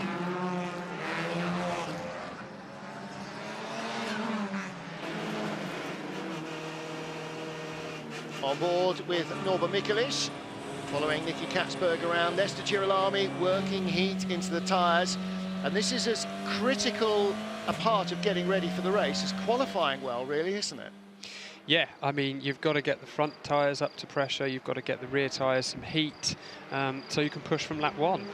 Nicky Katsberg leads the field ahead of Norbert Mikulits, Marcin Kwa and Daniel Hagloff. Esteban Guerrieri and Kevin Chekon, Niels Langeveld and Aurelian Panis, Nestor Girolami and Rob Huff round out the top 10. Still in the points as they start are Bjerg and Leuchter on row 6, Ascona and Engsler on row 7, and Fredrik Vervish in 15th place. Needing to move up to get even 1 point are Tarquini and Farfus, Bernani and Verne and Muller, starting only in 20th place. Tashi and Shedden, row 11, row 12 for Prio and Montero, row 13 for Erlache and Kristoffersson, all looking a long day in the face. And Tom Coronel, what can he produce in race 3? Well, even points from 27th will be a job well done. Final formation lap, working heat through the brakes into the tyres, trying to make sure that the tyres front and rear are up to temperature and that the brakes are as well, because getting round the corner doesn't help if you can't stop in time for the next one. Our points leaders, Girolami and Guerrieri, 1-2 in race 2 here, and they will start. Girolami in 9th and Guerrieri in 5th. They could both again have strong scores here against their closest championship rivals. And in a couple of races' time, their closest championship rivals may be those guys who are in the lower order of the top 10, the way these topsy-turvy races are going. So Muller, like everybody else, looking at the sky as well as the track on their way round. It is still a little grey overhead, patches of blue, patches of white, patches of grey. And This could be our third different set of weather conditions in one day of racing here at the Slovakia ring, as the cars make their way to the grid. Final bit of weaving through almost a shimmering heat haze for Nicky Katzberg and the rest of the WTCR field as they head to the grid for race 3 of the Slovakia race weekend. Martin Haven and Josh Files in a commentary booth. Alex Le Gui will be talking to our drivers after the race to find out what they thought of whatever went on. And in the intervening 11 laps, we'll have to see exactly what does go on. Longest race of the weekend. The first two scheduled for 9 laps. Race 2 went to 11 because race 1 went to 11 because of a safety car. But race 2 uninterrupted. And we now wait and see what the longest of the trio will bring us. It's Hyundai's at the front with the red nose, Nicky Katzberg. Alongside him with the dark blue middle section is Norbert Mikelic. The white car is Marcin Kwarz Alfa Romeo. He lines up third ahead of the grey Cupra of Daniel Hegloff. Then Esteban Guerrieri and Kevin Chacon, the second of the Alphas. Niels Langeveld in the best Audi on the grid, the red and grey car. And there is Tom Coronel. Didn't set a time in qualifying 2, so he doesn't register on the scoring for races 2 and 3. He starts 27th on the grid. And if he can earn points from there, then so much the better for him. Cars coming around the final corner. Not sure how you can't see the lights from there. You're not round the bend or down the dip. However, we're getting ready for the field to be completed for the final race of the weekend.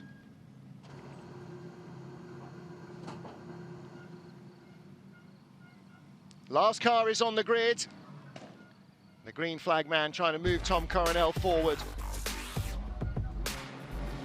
Race 3 in Slovakia is moments away. 27 cars are poised and ready to go, and away they go. Very quick start from row 2 of the grid. Kevin Chacon, like Marcin Kwarz in race 1, goes between the front row starting Hyundais, gets ahead of Norbert Mikelic, who was not quick away. Katzberg outside, as he was in race 1, taking the wide line around the front. This time there's grip out there, but Maris is still inside him. Josh Files, another exceptional start from Marcin Kwarz. Looks like the Alfa might have the lead into corner 2. He does, but in the wet, he couldn't hold on to the lead in the first couple of laps. In the dry, it might be a different story. His teammate Kevin Chacon, alongside Guerrieri, and Nestor Girolami's got the hazard warning lights on as he gets nerfed off in turn 2, comes back on way down the field.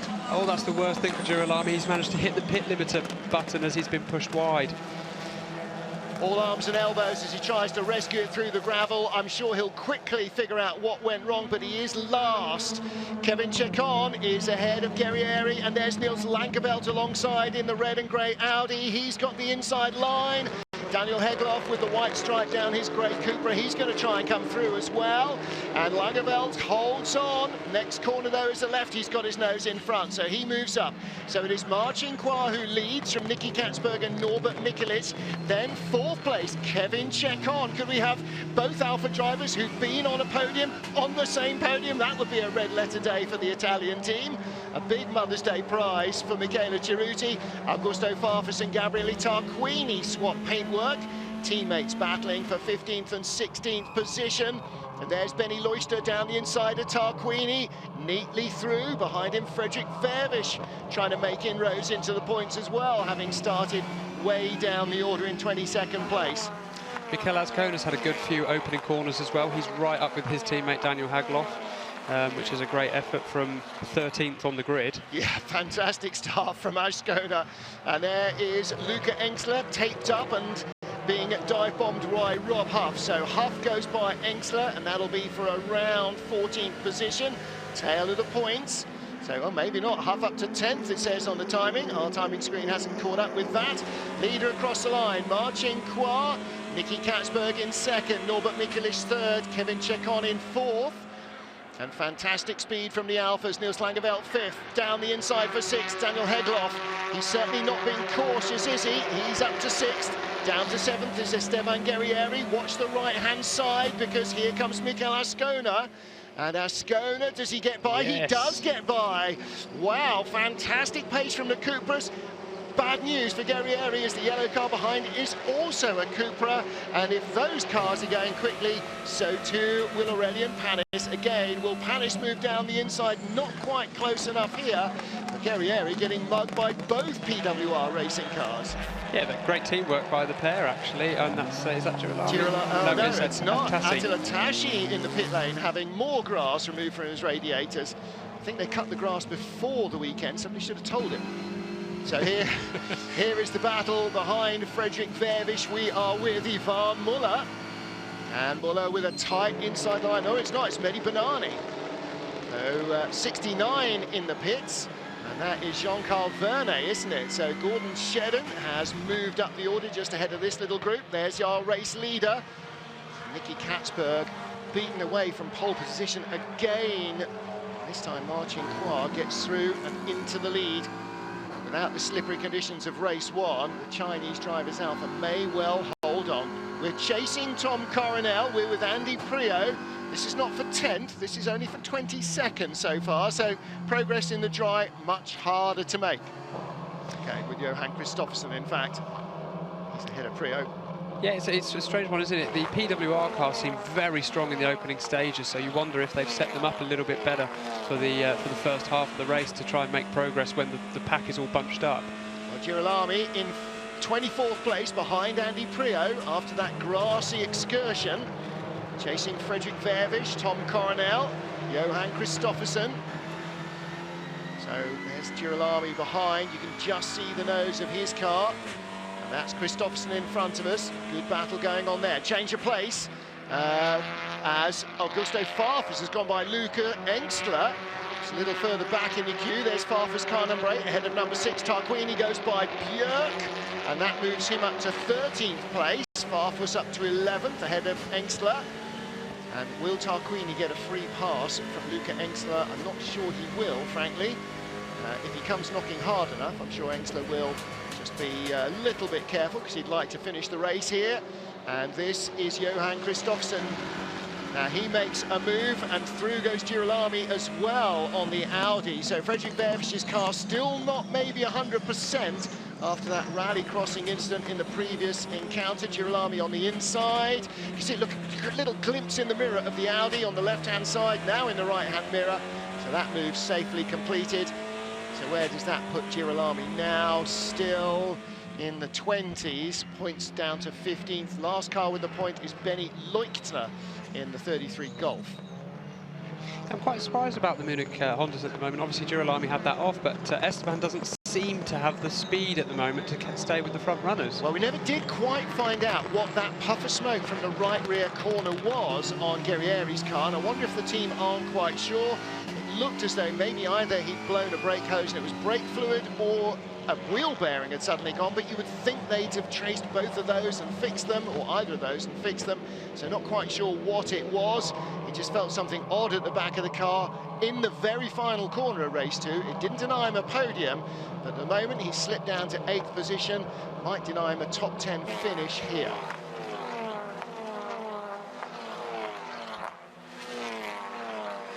Nesta Girolami chasing his way up the order. This is our points leader, don't forget. That won't change no matter what happens in this race.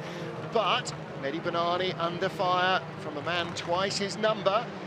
25 versus 50, Tom Coronel behind Banani, looking to move through for 19th place. And Kevin Chekon pulling out of the slipstream behind Norbert Mikulich. Now, he's not threatening a pass there.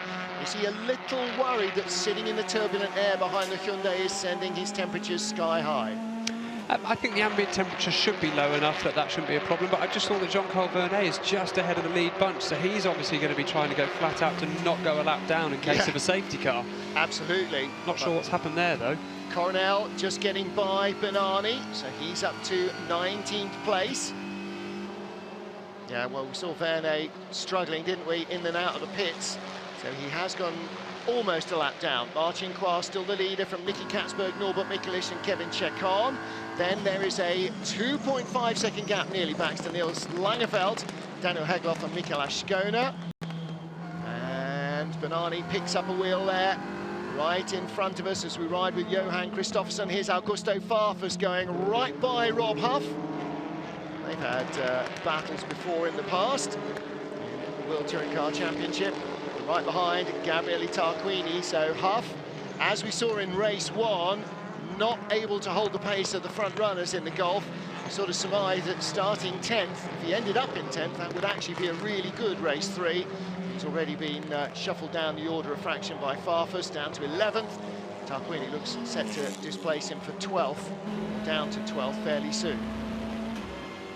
Yeah, I just saw the Lincoln Co of Ted Bjork have a nice big drift through turn 6. So obviously they've got a very loose car to try and come strong at the end of the race, because they probably think that's their only chance. Yeah, I think they might be right as well. Marcin Kwan not exactly running away with this. 6/10 ahead of Nicky Katzberg, with Norbert Mikulits with the blue nose in 3rd. Kevin Chacon the 2nd Alpha. Only 2 Alphas in the field, both in the top 4 at the moment. Shows that this track clearly suits the current Giulietta. And Mar, with the fastest race lap a couple of laps ago, he's dropped the pace back by half a second from 2:11.2 to 2:12. And this time 2:12.5, so almost 1.3 seconds slower than his fastest lap. And Katzberg looks like he might be starting to reel him in a fraction. Yeah, this is when the tyre degradation starts to come into it now. This is such a high deg track. Because now we have a maximum of 15. Right now, the top 3 cars are on the same lap time. Yeah, he's not worried about the top 3, he's worried about car 4, which is right, or car 31, number 4, which is right behind him. And in fact, last time round, Kevin Chacon 3/10 quicker than Norbert Mikulits. He closed right up. Tarquini, likewise, right up behind Huff. He's going to have a lunge into turn 3. If he gets even a fraction of an overlap, that's job done. He's alongside. Huff will let him go, because you fight that, you're just going to have an accident.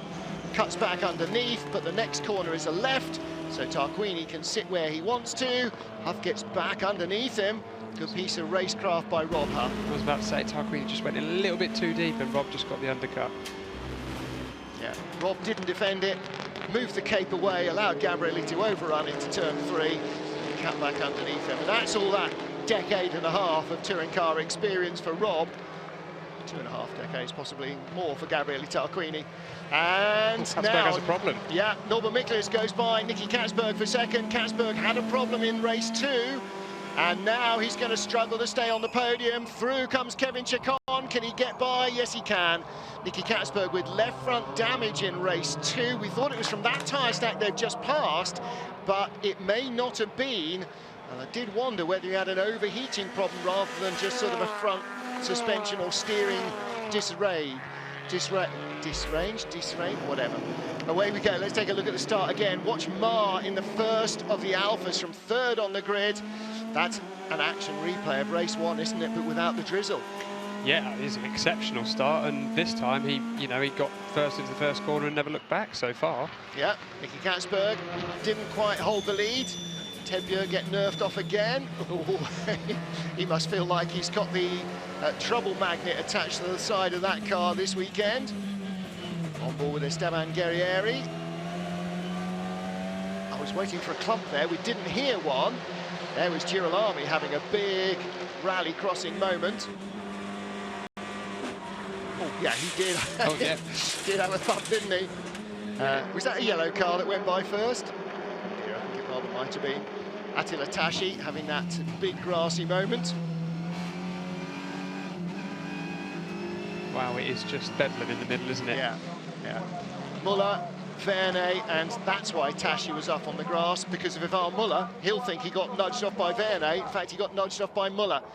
And this is the change for 3rd place. Kevin Chacon going by Nicky Katzberg. Katzberg has got to keep that car going to the end, almost no matter what happens. Mikel Ascona has gone by Daniel Hagloff, despite looking like he's just completed a European Rallycross event. Look how mucky the front of Ascona's car is. And he is now up to 6th position, ahead of Daniel Hagloff. And Esteban Guerrieri behind him, the black and white Honda. So Hagloff again looks like he might be struggling with problems with that car. He's not lacked anything in pace all season. He has lacked good fortune. Speaking of which, in front of them, Niels Langeveld. Now, he's not with the lead quartet. He's not with the battle for 6th. He's in the middle. And at the moment, that's a good omen for him, because it means he's unlikely to be hit by anybody else's problems. Well, Niels had a very attacking first lap, so went from 7th to 5th, and then he sort of held his own there. Obviously, Katzberg does seem to have a problem, not sure what, so I think Niels should potentially be able to get past him, and maybe he's on for a nice 4th place. Yes, he's right behind Nicky Katzberg in the background. As you look at the leaders, he was just about to pull out down into turn 13 to try and get by Nicky Katzberg for 4th. So look in the background, where is he? Where is the Audi? Hasn't quite got to Katzberg. So maybe Katzberg's problem is a little intermittent, because he was closer than that as they came onto the straight. The leaders though, Marcin Kła and Norbert Mikulic. Norby sensing a chance for a win here in his 2nd home race weekend after the Hungaroring a fortnight ago. But can Mar hold on for the first win for an Alfa? The first win for the new Alfa this season. Yeah, I did wonder whether Katzberg just let Mikulic pass because he was faster, but I don't think that was the case. It's a great move by Farfus. Yeah, great move by Farfus. Panis tries to hang on around the outside, can't do it. Mar guards the inside into turn 3. Now, this is a replay of the first race, isn't it, where Mar was 2nd and Norby was 3rd, and they did this for about 5 laps. Norby all over the back of Mar, couldn't get by once the race leader had gone past. And Mar clinging on now, and in drier conditions. Well, we saw the Hyundais coming on really strong when it was slippery. It looks like they're actually coming on just as strong, even though it's dry now. Or you know, maybe it's the cynic in me, or is Mar backing Mikulic up to check on so they can try and get a 1-2? That's a high-risk strategy with so many laps to go, with Norby still looking quick. But there is nearly 5 seconds to 4th place, so maybe that's what they're thinking. I don't know. That's very true. Well, if for Mar, actually, Chacon needs to join in now and start having a look at Mikulic, because that will stop Norby having so much of a free rein to attack the race leader. And now they are together. And in the twisty section here, I mean, not only is the Alfa fast at the end of the straight, it's also good through sector 2, which has basically got all the corners on the track. Well, this is the point. Unless Mikulic gets a superb run off the last turn, I think the Alfa has the legs on the straights, as you can see. We saw that, didn't we, in race 2? Or race 1, how dispiriting that is to be following an Alfa and just watch it drive away from you. And again, here with Kevin Chacon, he is all over the back of Norbert Mikulic. Half a lap ago, Norby was ready to take the lead. Suddenly, he's trying to hang on to 2nd against the Alfa. Yeah, Norby had to defend a little bit into the last corner, and that's just allowed Chacon to get a really good run onto this start-finish straight now. It'll be interesting to see what happens in turn 1. 7 laps completed. We're on lap 8 of 11, and we are looking at potentially an Alfa Romeo 1-2 on board with Nestor Girolami, and he is still down the order in 21st place. Chasing Johan Kristoffersen, but unlikely it seems. Oh, and Kevin Chacon's gone the long way around the outside at turn 1. This is turn 2. Any touch here could be a big, big crash for the Alfa driver. The tiniest of rubs. Norby could have been really cynical and just opened the steering and had him off. He didn't. He fights it clean, wheel to wheel. If he's going to finish 2nd, it's because he did a better job, not because he nerfed a quicker car off. Yeah, that was superb respect between the two at that exceptionally quick turn 2. That is a big accident waiting to happen. Just ask James Nash in the Ford a few years ago. Well, Norby survives another corner, but I mean, a diametric opposite to a lap ago, where Chacon was several car lengths back and Norby was just about by Mar around the outside of turn 3. There, he was doing what Mar did on him a lap earlier, he was just clinging on. Now then, looks like Ascona's just flung a bit of bodywork off on the tyre stack. Hagloff is trailing smoke. Guerrieri goes underneath him, and that is a pass for 7th. Katzberg's still in 4th, and everybody else now has caught Niels Langeveld. Starting with Ascona, then Guerrieri. Hagloff is trailing more smoke. I think somebody's run into the back of him, and that might possibly have been his teammate a few laps ago. Down the inside comes Augusto Farfus. Looks like a right rear body rub, I think it is, on Hegloff's car. It looks a little bit like race 1 all over again. Katzberg has a problem. He's obviously the cork in the bottle, and I think maybe everyone's running into the back of each other because of it. Yeah, look. Langenfeldt around the outside of Nicky Katzberg and makes that look simple. Ascona going the outside into 13. That's a long way round. Cuts back underneath. He's tried to make Nicky defend hard on the inside. Ascona's going to have to be careful because right behind him is Guerrieri, and Guerrieri can see the 5th place car almost. He can almost reach it from his windscreen. Leads trio he's not going to get to. So in fact, of course, Langenfeldt is now 4th. Katzberg still trying to come back at him. So Katzberg's Hyundai has got speed on the straight, but not in the twisty bits. It looks like he's got an intermittent problem. Yeah, I'm thinking back to what happened to Guerrieri's Honda in the Hungaroring, where it just went and then exactly. again. And look, because there again in the straights, he's lost all speed. That's Ascona, Guerrieri now on the outside, and now it's back again. There's something very strange going on in that car. Yeah. Well, it's still got all its wheels. He hasn't hit anything. It is therefore electronics. Martin's rule of motor racing. You can't see bits hanging off. It's the electrical gubbins. And right behind now is his own teammate, car number 8, Augusto Farfus, up to 8th position ahead of Daniel Hegler. So Guerrieri in the black and white Honda, car number 8, chasing car number 88 as well. And there is Nicky Katzberg, the poleman, again. 2 poles this weekend. Started race 1 on pole, didn't win, finished in 7th place, 8th place. And again, Katzberg, I think, will be lucky to do that in race 2, race 3, once more from pole position. So he's had the speed, but he has not found good luck this weekend in that car, has he?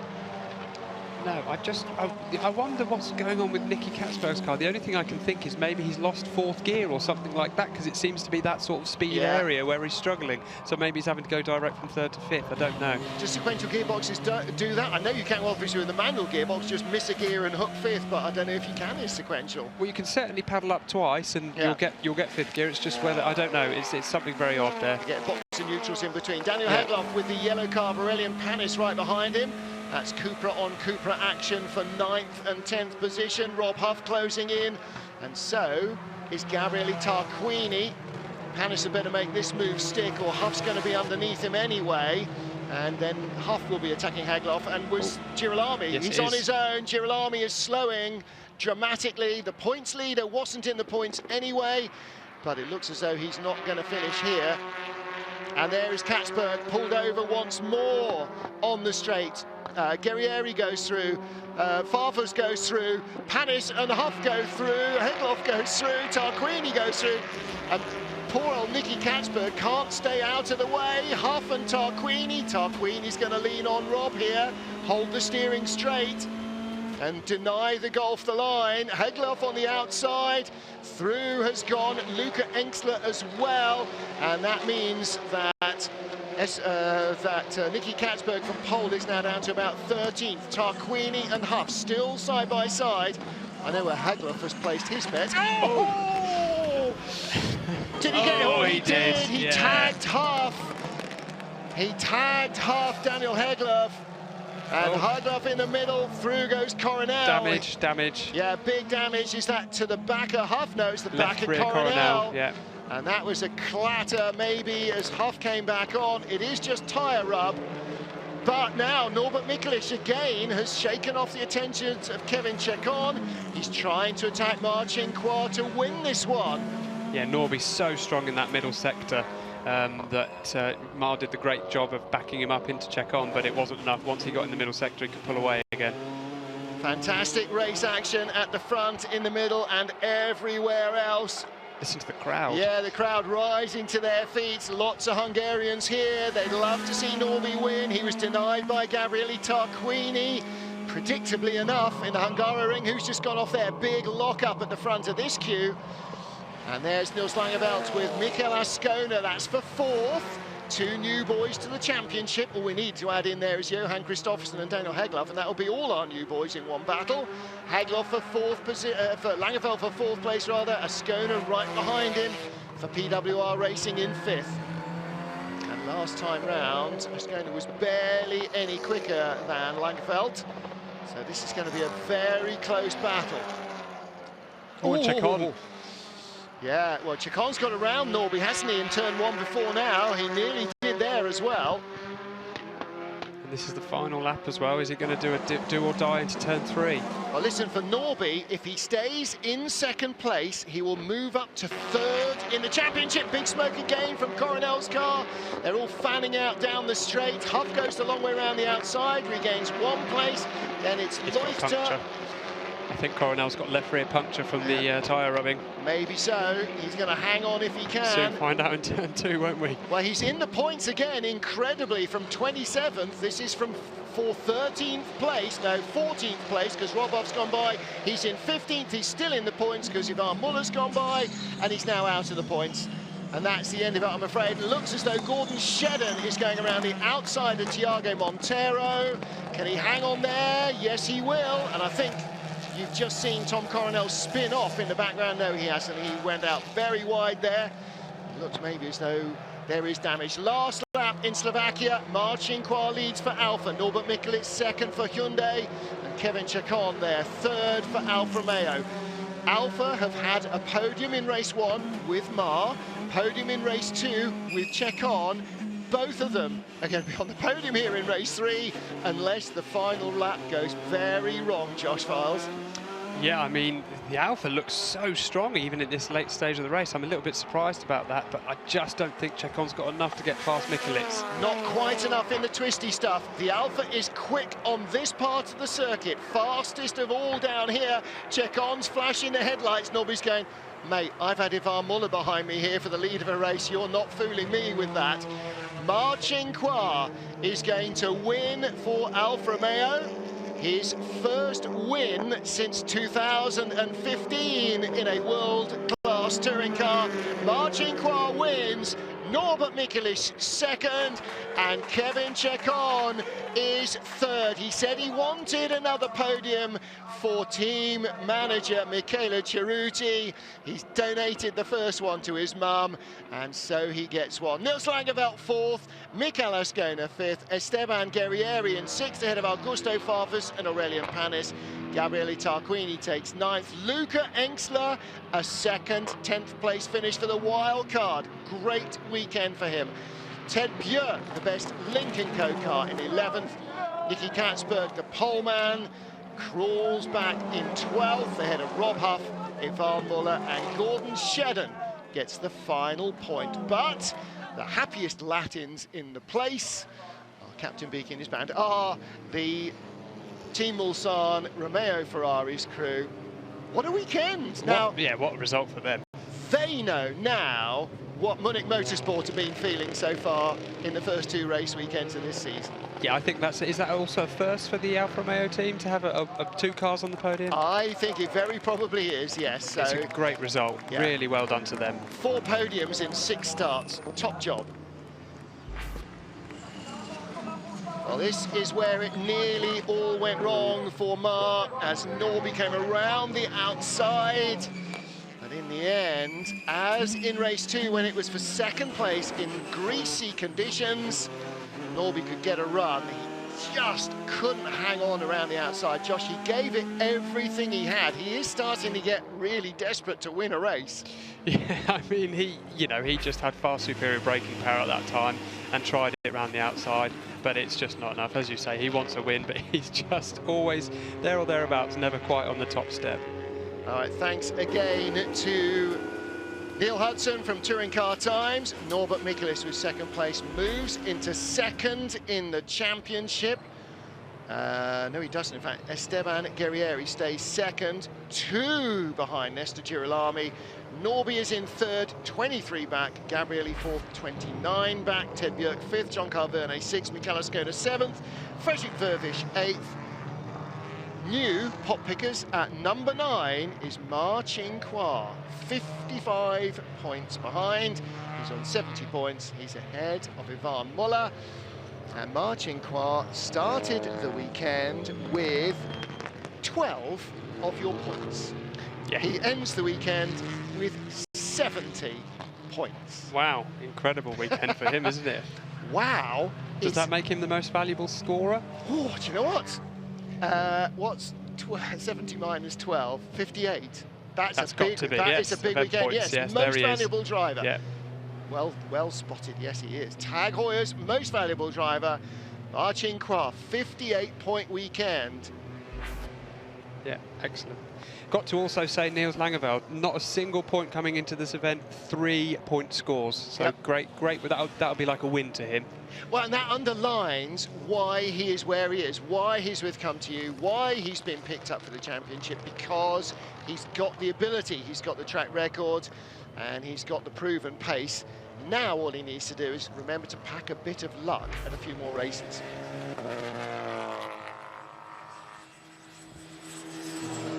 These will be two of the sweetest cooling down laps, I think, for the Team Mulsanne Alfa Romeo drivers in a long while. For Marcin Kwa, last win at the world level in a touring car back in 2015. He claims victory here after second place in race 1.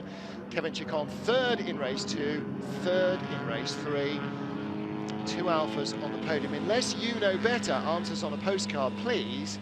I think that is the first time that Alfa Romeo have had 2 cars on a WTCR podium. So a fantastic result for them. Not so much, I'm afraid, for Nestor Girolami, but he is still our points leader.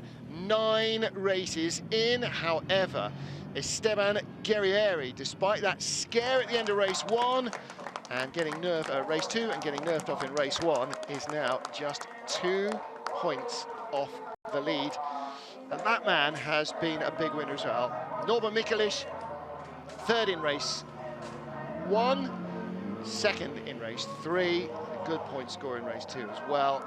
So Norby has really pleased the Hungarian fans that have travelled over the border here to the Slovakia ring to watch him.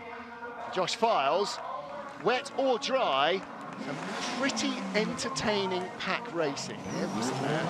Yeah, I mean, it's just been all over the place, really. No one really knew what was coming. Link & Co has been a big surprise because of their lack of speed, to be honest. Volkswagens have found something. The Hyundais of Katzberg and Mikelic have been supreme all weekend, but the Alphas, we've got to hand it to the Alphas. Chacon and Mar both have just done an exceptional job. Yep, absolutely right. And again, Neil Hudson confirming it is the first time Team Mulsanne have had 2 cars on a WTCR podium. So Mar's first win for Alfa. Of course, Chacon won last year in the older shape car. It's definitely going to need a new roof skin now. There'll be a few team managers who are just covering their faces going, no, how many times? Now we've got to phone dent pullers to meet us at the factory on Monday morning. Yes, however, they will put up with those few extra euros of pain because the 2 drivers have brought them a fantastic result. Dive bomb. Bit of crowd surfing and very well justified as well. Well, as we heard from Kevin earlier, it is Mother's Day in Italy today. Kevin's mum is here, and he said he wanted to give his podium to his mother for Mother's Day, and also to team boss Michela Cerruti, the team manager on the pit wall last year for Team Mulsanne, who became a mum just a month and a half ago. So Mother's Day, her first ever Mother's Day, and he has now gained a second podium that he can donate to her.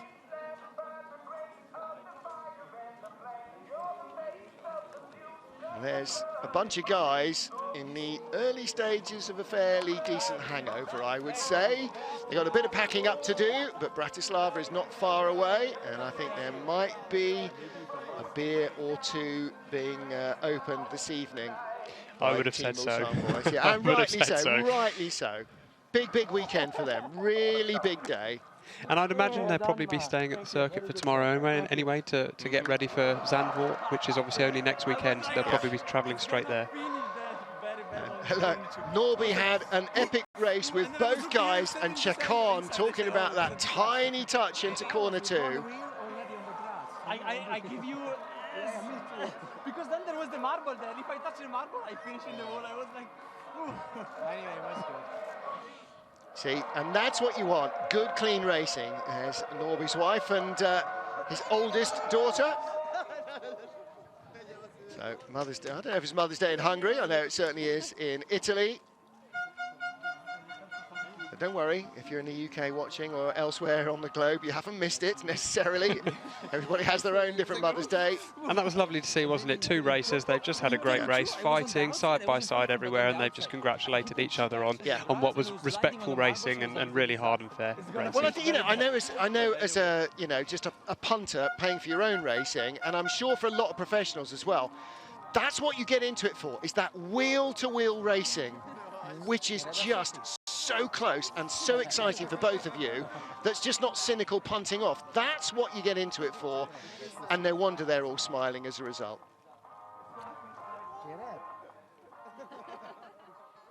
The Slovakia race weekend has come to a high conclusion with Alfa Romeo claiming their first ever two-car podium finish here in Slovakia. And now is your time to shine, Ma. That was fantastic. Your start was ridiculous. You were straight to the front. Brilliant, brilliant race. Well done. I have not too much to say this time. I think this is the best of what we can get, and really thanks to the team hard working, because this is a really struggling season start for us. But I think after the hard working through the race 1 and race 2, we finally made it, and really happy for this podium, for this win. What was it like? I mean, later on, Nobby was really pushing you very hard.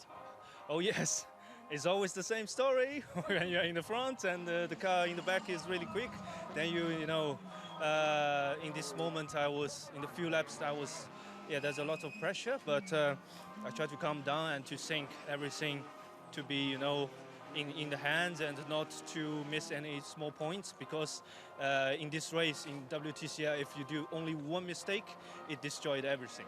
So I was really focused and pushed to the end. What a great result for the team. Oh yeah, I really happy for the team, and I think tonight we can have a big party. I have no doubt. Well done, Ma. Thank you. Well, congratulations to Marcin Kwa, to Norbert Mikulic, to Kevin Chekon, to Team Mulsanne, and also to BRC Hyundai N Squadra Corsa. Again, Norby right up at the sharp end there on the podium. Nils Langenfeld, good result for him as well, and for Michele Ascona. Esteban Guerrieri closing almost within a whisker of the points lead. Could even take it maybe in the next qualifying session. Augusto Farfus, strong weekend for him as well. Really getting to grips with the front drive Hyundai for the first time this season, and in some of the worst conditions as well. Aurelian Panis, Gabriele Tarquini, Luca Engstler rounding out the top 10. Björk, the best of the Lynk & Co cars. The best Volkswagen, Rob Huff in 13th position. And a tough weekend for Volkswagen, for Lynk & Co. Tom Coronel ending up back down the order in 23rd, almost where he started. It is 2 points separating our identical twins. The Girolamo Moreris at the top of the, making this up as I go along, at the top of the tree. Norbert Mikulic up to 3rd ahead of teammate Gabriele Tarquini. And so suddenly there's a whole lot of snakes and ladders going on in the points scores. New names in the top 10 and some slipping back out of them. So a great race weekend, lots to talk about in the week before we go again in Zandvoort in the Netherlands. Again, that's a very different natured track, and Josh, chances are it'll throw up a whole bunch of different front runners and contenders. I would have thought so, yeah. I mean, I think the Volkswagens will be strong there. I think Huff got a win there last year. So yeah, it will be many different cars at the front. Lynk & Co will be back as well, probably. What a race. Did you shoot yourself? I can do it. Well, that's one way of putting it, I guess. Kevin Chekon getting the obligatory crowd podium selfie. Crowd right next to the podium here in Slovakia Ring. It's quite a nice little environment when you're up there as a driver, I think. And in a moment or two, we'll hear from Alex as she gets ready to run through our final podium ceremony. Well, the most valuable driver of the weekend, Marcin Kwa, big points haul for him. Boy, he's back with a vengeance, isn't he? I was just about to say, it just goes to show how quickly it can turn around as well. Race 3 in Slovakia ring, dry conditions for the first time on the track all weekend, and a blistering start for Marcin Kła in the Alfa Romeo. From the middle of row 2, he slipped between the front row starters with Esteban Guerrieri's Honda trying to follow suit. Norbert Michelisz, a poor getaway, not a great one for poleman Nicky Katzberg, went out wide to try and sweep round the Chinese driver, couldn't do it. Katzberg was no longer the race leader, same as in race 1. Trouble for Nestor Girolami, tagged off into the gravel, hit the pit lane speed limiter in the ensuing contact. Tassi knocked off as well early in the race. He'd have to make a pit call too. All arms and elbows early on in dry conditions. And then the trouble started for Nicky Katzberg. Down to third, Kevin Chacon bounced him to put 2 Alfas on the podium. Norbert Michelisz took up the attack for Hyundai around the outside of Mar a couple of times to try and take the lead, as unsuccessfully as he had been to try and get by Mar for second in race 1. Then he came under attack from Chacon. Further back, late problems for Daniel Hegloff, tagging Rob Huff off in a multi-car battle, as everybody started to run out of grip and brakes. But at the front of the field, the Alfas had enough.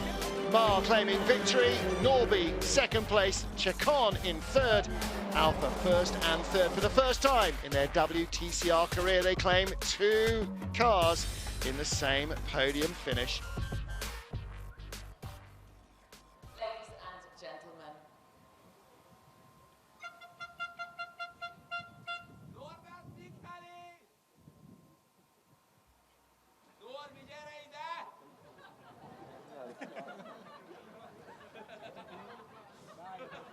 Well, let's take a look at the team's standings then. All Inkle Munich Motorsport still leading, 50 points exactly ahead of Biaso Hyundai and Squadra Corsa. Gabriele Tarquini not holding up his end of that team, nor be scoring almost all their points this weekend. Sign Racing Lincoln up to third ahead of PWR, the new boys, and Team Mulsanne, the Alfa Romeo squad, a 2-car team of new drivers still in their first season, and they're up to 5th.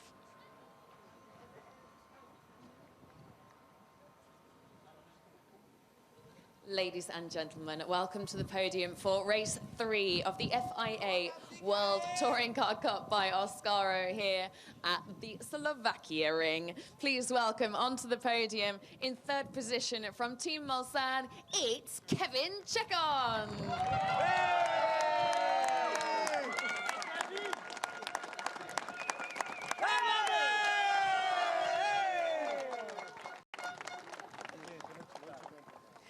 Please welcome in 2nd position from BRC Hyundai and Squadra Corsa, it's Norby Michelisz.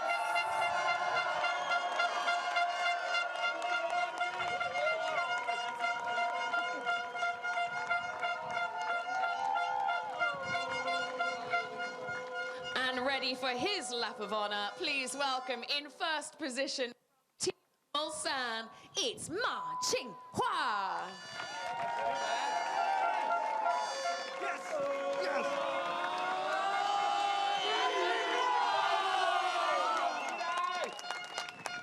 Representing Team Mulsanne, the winning team is Gabriele Beretta.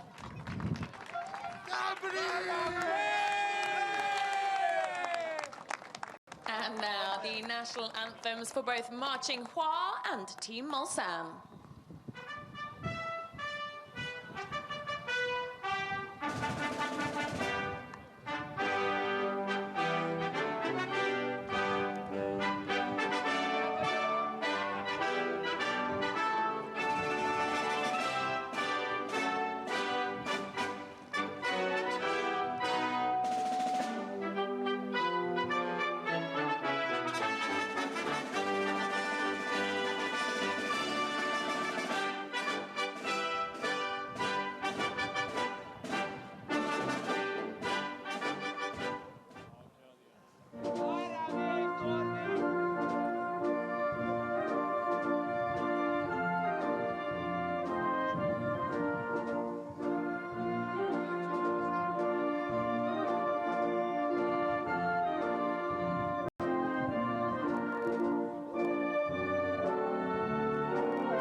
3 years, 10 months since Marcinkoir last won a race. Presenting the trophy to our third position driver is our sports director of the Slovakia ring, Zoltan Bogna, to Kevin Chekon from Team Mulsanne.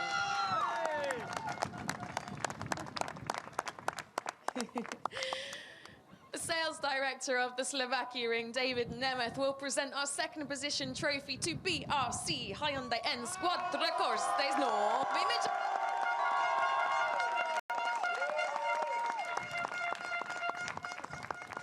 Slovak SN President Dusan Koblishek will present to Team Mulsanne our winning driver, Ma Jinghua.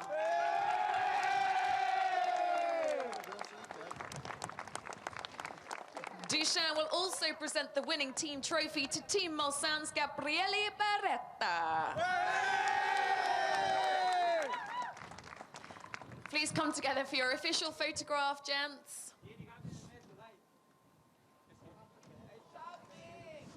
Last win in World Touring Cars for Marcinkoir. He won from pole. Race 2 in Villarreal, the 12th of July 2015 to the day. 3 years and 10 months ago. Congratulations, Ready? Ma, well done. Grab your bottles. It's time for champagne. Yeah, Chekon was already planning as he stepped up onto the podium exactly when he'd break loose with the fizzy, and he was promising the drivers he was going to keep the mechanics, he was going to keep some and give them the bottle. Yeah, maybe not. Well, that's it from Slovakia Ring. My thanks to you for being with us. Thanks too for Josh Files making his commentary debut in tricky conditions here. Well done to the boys from Alfa Romeo. We'll see you in a week from now in Zandvoort.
Super Quiz.